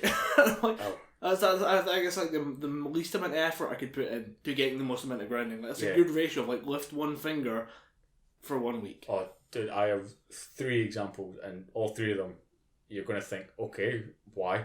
But first one, I forgot to take the bins out. Fair enough, I get that one, but the bins weren't even going out that day. That's my main talking point. So fair enough, my parents asked me to do something, I didn't do it, and I went, right, I don't get that, but what I kept saying to my mum and dad was, the bins aren't even going out today, why am I getting grounded? And she went, you didn't do what we asked you to, it's not good enough. Nah, see, it's the principle of the thing. You're in trouble, you're in more trouble because you fell back. Yeah, I didn't go, I got 2 weeks for that. Yeah, one it after would have been that, 1 week if you just said sorry. Yeah. Next, I think this was a few years later, I'd went out, I'd been cycling, me and another couple of friends, we went out cycling all day. He just got a new bike. It's the same friend that moved away to Stonehaven. We went out on our bikes all day, talking. He came round to my house at 10 o'clock in the morning. We'd cycled round till 6 o'clock at night. Mm-hmm. He went home, he was going to his dad's that weekend. He went home. I went home, had some dinner. Then another friend phoned me and said, oh dude, we're all hanging out in my place. My bed, do you want to come round? I went, yeah, fucking right, I want to go round. I said, right, Mum, Dad, I'm going out, catch you later, be home by this time. I said, right, okay. Went out. I probably had a great time, can't really remember. But I came home, just caught my parents as they were going to bed. I said, right, that's me in. They went, right, straight to bed. So I went straight to bed. But I was so tired, by the time I got to my bed, I forgot to change into my pyjamas. Right. So I was wearing, I think I had a pair of jeans on and I had a hoodie, passed out in my bed, woke up 10 o'clock the following morning. My dad came in and went, what the fuck do you think you're doing? And I went, oh, so I've been out all day, Dad, I was really tired, I was falling asleep. And they said, this is insolence, this is arrogance. 2 weeks grounded. And I just kind of sat there going, I was tired. I didn't have time to change. He just went, it's not good enough. 2 weeks. Now the worst one, and you're probably not going to think very highly of my parents, but I locked the front door at night and I got grounded for 3 weeks. Because you fell asleep, didn't you? No, what happened was, it was 10 o'clock at night, Saturday night. My dad had just come back from work because he used to work disco, and said me and my brothers were still up. I think me and my brothers were still up. It was at 2, maybe it was at 1 or 2 in the morning. So Dad came downstairs, came in, he said, right, it's way too late, you need to go to your bed. You can stay up for a bit longer, but you need to go to your bed. So it was cool with us staying up. It wasn't the fact that I stayed up late that got me in trouble. But locked the front door, locked the back door, and I don't know why, I have this weird thing of whenever I lock the door, I always have to take the key out and hang it up. Right. It's just a weird thing. Again, I asked him about that. Not what I got in trouble for. Locked the front door, again, same thing. Came downstairs and went, come here a minute. I said, what's wrong, Dad? He went, why'd you lock the front door last night? Because that's what we do when we lock up the house at night. So we keep the burglars away. And he went, what would you do if there's a fire there? I went, unlock the door and run out. He went, no, that's not good enough. You locked the door, you put us all in danger. And I just kind of thought, are you feeling okay? As you're projecting something else onto me? Yeah. Just the thing for actually locking the door makes sense because old locks couldn't unlock, or most locks can't. If there's somebody coming in from the other side of the door, if the key's in the door, it can't unlock because the key's in the place. Yeah. So you can't unlock it. Yeah. So yeah, that's why I always take keys outdoors and put them inside as well. Yeah. It still to this day baffles me as to why I got grounded for 3 weeks because I locked the door. Yeah. Yeah, you always lock the door. Yeah.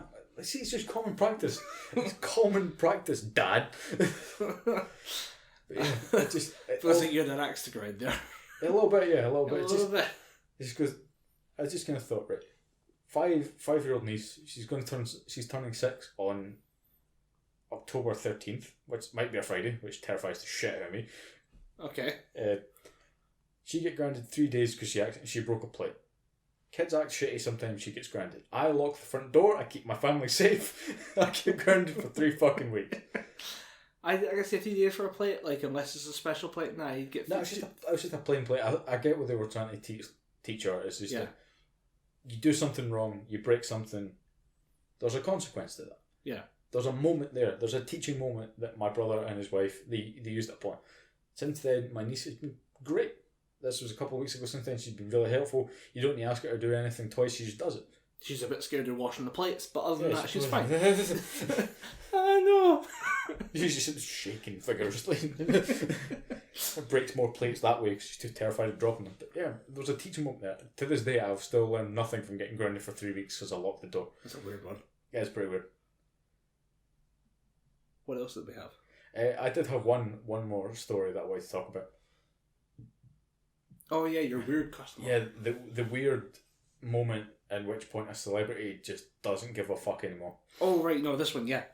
What was the other thing? You said you had a weird customer. Yeah. I'll talk about the weird customer first because the Paul McCartney story I'm going to leave till then because that's a good way to end the episode. Spoilers: the weird was Paul McCartney. Who knew? Yeah.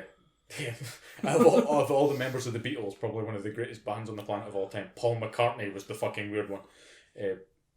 No, they were all fucking weird, and this story confirms it. But stay tuned. Stay tuned. The weird customer that I had come into the store today, on Monday, sorry. She came. She wanted a bike built. We booked her in. I dealt with her the week before, but she came in on Monday, and she said, "I don't know if you'd maybe read something," and she thought this worked. Like this kind of weird way of talking to customer service agents or assistants. This is how shit gets done. So she came into the store and she went, "Hi, my name is female customer. I came in last week and I wanted to get a bike purchase, but I'm just wondering, is there any chance you could build it for me now? Because that would be like so amazing and it would like so help me out right now if I had my bike now." And I said, "Unfortunately, we're experiencing quite a backlog and we can't just build bikes on the floor anymore. We need to keep the shop open. We need to keep it available for the customer. So if anyone else is coming in for just a quick on the spot repair." And she went, "Yeah, I get all that, but like it would so help me out and you'd be like my favourite person." And at that point I just kind of snapped and I went, "Look, this isn't working. I don't know what you expected me to do." Just go, "Yes, ma'am." How did you find the valley girl in the middle of Falkirk? She had a Falkirk accent, but this is how she spoke. She clearly just thought, maybe if I act dumb in front of this guy at Halfords, they're just going to think, I can't build a bike myself. I'll do it for this girl and maybe she'll touch my penis. Maybe they'll build a pity bike for me. I don't know. Maybe they'll give me a... Do you really want the bike that someone builds for you if they think you're too dumb to build a bike yourself? Yeah. Because they're going to put stabilisers on that thing. You're going to have to explain that while you're a grown person cycling home with stabilisers. Yeah, I don't know what the fuck ran through her head. She just kind of thought... I think what she thought, maybe if I act flirtatious, I'm going to get my bike quicker, but... It didn't come across as flirtatious to me. It came across as dumb. Yeah, I don't know, like what there's angles to getting stuff done. Yeah, there's the being nice without. It doesn't have to be flirtatious. You can, you can be just a nice person. Yeah, most people will do stuff for you that way. I find the best way to get people to do anything for you is just be genuine, or just slide money to them. Yeah, just on the fly. Just, dude, I need this bike. No. Maybe that's what you do. It'd be so great if you could bring me a bike and it was pre-made and she's just sliding tens to you until you go, "I'm good." You know what? It's quiet. I'll get that bike built for you. But no, she just thought, I'm gonna get this sale now through charm alone. Yeah. And she had zero charm about her. I mean, obviously you've worked in the one place for quite a while, so yeah. You worked in Argos for a bit, if I remember right. Yeah, I worked in Argos. Anything like that ever come across to you? Any customers come in and just think, I'm going to flip my way to a free fucking gazebo or something? There's going to be a certain level of just sheer raw sexual magnetism to get a free gazebo. Kate Beckinsale, if you're listening to this podcast, I can get you a free gazebo. Get you a free gazebo and a free bike. Hit me up, baby. Hit me up. Gazebos and bikes for days. That's going to be the name of my first rap album. Gazebos and bikes for days. I've seen stuff where it's like there's a lawyer, it's a defense attorney going on about the fact that it is pretty much physically impossible to talk your way out of a serious accusation. Like it's always about always going in with proper legal representation that is good. Yeah. That can just help get you, that will guide you through processes and stuff. But the fact that you personally, as just a random civilian, cannot talk yourself out of a situation with the police. Yeah. And if you think you can, you're probably going to put your foot in it somewhere else. Yeah. Like my older brother, I had a bit of bother with swapping insurance policies from one car to another. Yeah. And he was doing it in a rush. My niece had just been born up. We're talking 3 weeks old at this time. Yeah. Managed to miss out one digit on the registration number on his car. It's still with the same vehicle, but it just, because the registration number was one digit wrong, the police were just hammering for it, saying, no, you can't drive this car, it's not got insurance on it, we need to impound it. And then my brothers just said, no, I need to go back in the car. And, sir, you're not going back in the car, please stay where you are. And he just said, I just need to get in the car and get a couple of things. At which point my dad, who was with him, is just saying quiet, because he's dealt with a number of sort of police officers just through sort of road traffic shit, driving a bit too fast. My dad's always been a petrol head. He builds his own cars. Yeah. He built his own cars at points before his knees went to shit. He's always been in trouble with the police. He knows how to talk to them, and that you can't talk to them. Yeah. He'd done the same thing, and just like my brother, talk his way through it, or just agree with them, or hopefully diffuse the situation. Yeah. But one police officer was just not fucking having it. Yeah. He thought, this guy's going to try and get his way. I'm not fucking having it. At one point, he reached for a taser on his hip. He just went, sir, step the hell away from the car. You're not getting right. At that point, Grant just snapped and went, my fucking child's in the back of the car. And he went, all right, I'll get her for you. And at that point, Grant just went, no, stand there. That made it much worse. I'm pretty sure he got banned from driving for 6 months because that guy just wanted to make an absolute example of him. You could probably, there's ways to talk to people. I was thinking about, like, I've done a bit more, not customer service. I've done a little bit of customer service for a while. It's the most ungratifying job on the planet. I just work for the lab, so I know that I'm just getting a client phone up, asking about some results and try to talk to them and stuff. And you learn how to deal with people that way. Yeah. And how to either diffuse, deflect, or whatever, and just get the conversation finished so you can get back to the work that you're supposed to be doing, because you're not supposed to be taking a customer service call at 7 a.m. Yeah, it's a bad one. But who's even awake at that time? Obviously, people wake up at 7 o'clock, but no one's mentally awake at 7 o'clock. Oh, I am. I'm awake within 30 seconds of waking up. I'm that horrible groggy person. Son of a bitch. It takes me about 10, 15 minutes and a cup of tea to just kick the brain in. You ever meet somebody who takes several hours? Yeah. Word with a few of those, they're odd. I don't get it. You got it just up and firing. Like, I can be up making jokes and doing math within 30 seconds of waking up. I've got that delay. I need at least 10 minutes and some food to get up in it. But we've had situations like that, but more to do with when I'm phoning people to get something. There is a way to talk to people. There is a way, like, you can get what you need. Maybe not any faster, but you can get the best possible situation you could get just for being not a piece of shit. Yeah, just be a genuinely nice person, and more often than not, don't try and be like, hey, build my bike for me here, without throwing money at people. Yeah. Throw money at people, that'll help. Don't try and act all weird and flirtatious just because you've seen it once in a TV show and the guy dropped his trousers and did whatever the hell you wanted him to. Yeah, it doesn't work like that unless you're actually in a TV show. Yeah, or a porn star. Or a porn star in a TV show. Yeah. Yeah. That's basically how it works, yeah. The power of celebrity. Speaking of celebrity, take a sip, sir. Good segue. It's already finished. Finish that lager. It is gone. Can we say the name of the lager? Yeah. In hopes of getting a sponsorship, Hop House 13 Lager. Yeah. Hit us up, bro. Hit us up. It's made by Guinness. Or made by the people behind Guinness. Oh, right. And just they said, we've got lager stuff lying around. You want to make a lager? And it's good. Yeah, it's good. But yeah, big weird story for me this week was Paul McCartney. Everyone knows who he is. Yeah. One of those bugs, right? Yeah, one of them bugs. One of them Beetle boys. Big Bad Beetle Boys. Remember that TV show on Fox Kids? Was not Big Bad Beetle Borgs? I was making a joke, asshole. There was a Beetle Borg show. Yeah, there was the Big Bad Beetle Borgs. And it was basically, they had some stock footage left over from a Japanese Beetle-based Super Sentai show. Yeah. And thought, fuck it, let's make some weird genie that looks like Jay Leno, their Zordon, their Commander dude. Yeah. It was just weird. Yeah.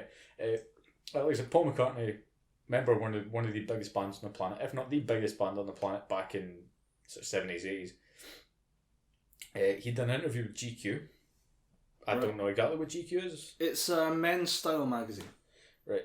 And he came out with some pretty strange comments that resulted in Dom taking notes. Yeah, it resulted in me looking up a breakdown of the article just so I could wrap my head around it. There was a breakdown of an article. Yeah, Jesus. because he came out with some weird shit.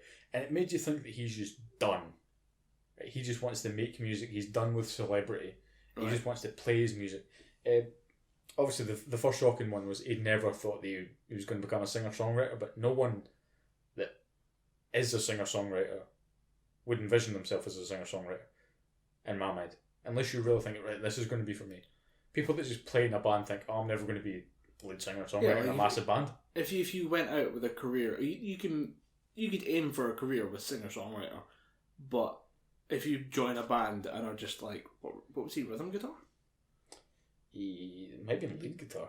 Yeah, I think it was lead guitar because John Lennon was always playing the sort of background chords. Yeah, but like, if you just joined a band, I don't imagine there being anybody who would just step out and say, now that I'm in this band, now that we've established ourselves, I shall be the lead, I shall be the figurehead, or after we're done, I will be the leader of movement of music. But I mean, he's got the credentials. Like, he's done a lot. Yeah. See, those are the normal ones. Obviously, never thought he'd be a singer-songwriter. That's a fairly normal one. The next one down is he had to convince John Lennon that drilling holes in his head was a bad idea. It's this technique, I want to get the wording right, I think it's called trepanning. Trepanning. I've heard of the idea of drawing holes in the head to relieve physical pressure. Yeah. The idea that would help balance out the brain and reconstruct thought processes. But Paul McCartney had to convince John Lennon, who was going through a bit of shit at this time. Yeah. He had to convince him that might not be the best idea. It might feel good at the time, but it's probably not going to be a good idea. I mean, to be fair, he's a rock star in the 60s. How much drugs could you get your hands on in the 60s? I'm pretty sure there's a lot of drugs. And if you're the Beatles, you probably get all the fucking drugs. Yeah. And now the one that definitely made me want to talk about this is because of, without proper even with context, this is a weird scenario. He got talking about the old times and saying, oh, we used to do all this weird crazy shit we used to do. I mean, it was the 60s, we used to do a lot of drugs, we used to drink a lot, we used to masturbate together. It was just a weird time, we used to do all this weird shit together. And the interviewer said, there was a bit in the middle there. Can we go back to the bit in the middle there? He said, can we go back? You used to group masturbate together. And he said, yeah, everyone was doing it. It was just a kind of funny thing that we did. One time, me and John Lennon were at a party. We switched the lights off and we started having a wee play with our John Thomas. We having a wee Tommy Tank. And okay, and how did this come about? And he said, well, somebody turns the lights off and we have this game where we start masturbating and we start shouting out the names of random celebrities in the zeitgeist. Obviously it was written, there was no video associated with this article, but you could even tell just from the writing that the interviewer was just going, this isn't normal, even now. Even back then this wasn't fucking normal. And then one point, what got them caught in this scenario that I'm going to talk about, they were, masturbating in this sort of group circle, massive group circle jerk with the Beatles. They're all shouting out names of celebrities, or female celebrities back in the day. I don't know any attractive celebrities from back in the day. No, do I. I wasn't born then. It was about 30 years before I was born. 31 years before I was born back in the 60s. If I was playing this game, I'd probably just be shouting Marilyn Monroe over and over again. Yeah. At one point, John Lennon, just to fuck with everybody, shouted at the top of his lungs, Winston Churchill! Just to fuck with everybody. And at that point, because they were in a Denny's or something, having a party, and then the lights came back up and there's the Beatles, John Lennon, Paul McCartney. I don't think Ringo Starr or George Harrison were there. And they just flicked the lights back on and there's the two of them jerking away, yeah. Right. Several things to unpack in this story, because there's a lot there. The idea that they did this for a funny game, as in, like, were they laughing at each other? Oh, it was in the dark. But is it like a giggle fit thing? Like, right. Is it like... And the other thing as well is, this is a game. Yeah. What is the objective of the game? Is the game to finish first and finish presumably on the other person? So you lost, I covered you my jizz.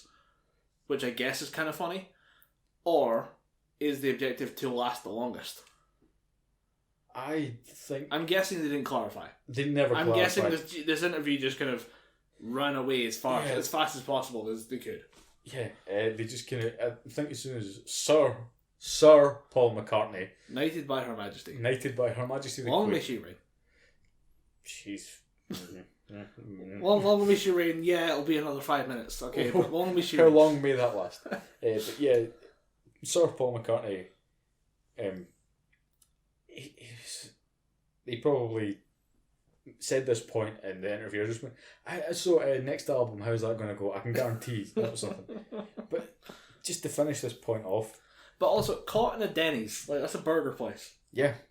In America. Yeah. So, they wouldn't... First of all, like, if you were British and you walk in that situation, that's weird. But we're British. We can find humour in anything. Yeah. Imagine walking in to an American 60s,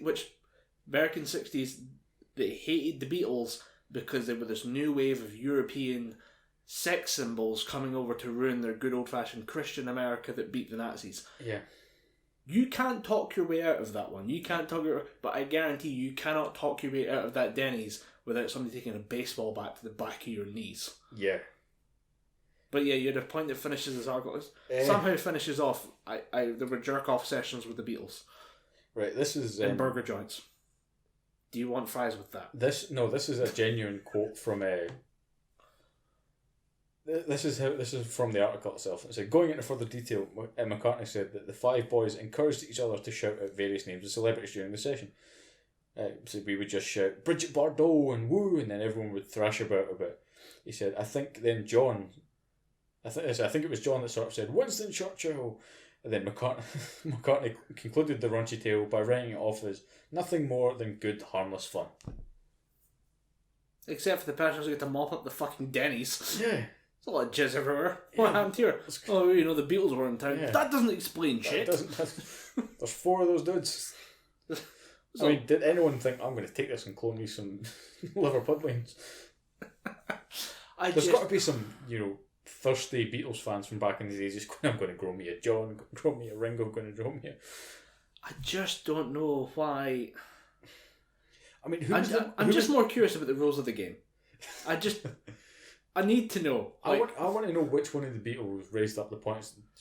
How do you get that started? You have to... This is weird as fuck. I guarantee you it wasn't John or Paul. It was probably George or Ringo or something like that. They just went, guys, this is fucking weird. I'm just going to play my drums. There was somebody who broke it. I thought about who was the first one to start who was the first person that broke the silence? Just went, guys, this is fucking weird. The first person was like, I'm out, I'm just done. He yelled Winston Churchill and somebody jizzed and it landed on me and it was dark. I don't know who it was, Ringo, but... Imagine just going, John, fucking asshole. I was almost there and you had to go and shout Winston fucking Churchill. All I can think of is a fat man in a bath. But who was the person to start it? Who was the person who first sat there and was like, it'd be really funny. What? We jerk off in front of each other? I guarantee you it was John Lennon. We keep escalating it till everybody's involved. The whole circle. The Beatles invented Bukake. That's the only conclusion I can draw. Well, as with episode 1, we've got to a point where the podcast is just broken, so we hope you enjoy episode 2. The Beatles invented Bukake. Yeah.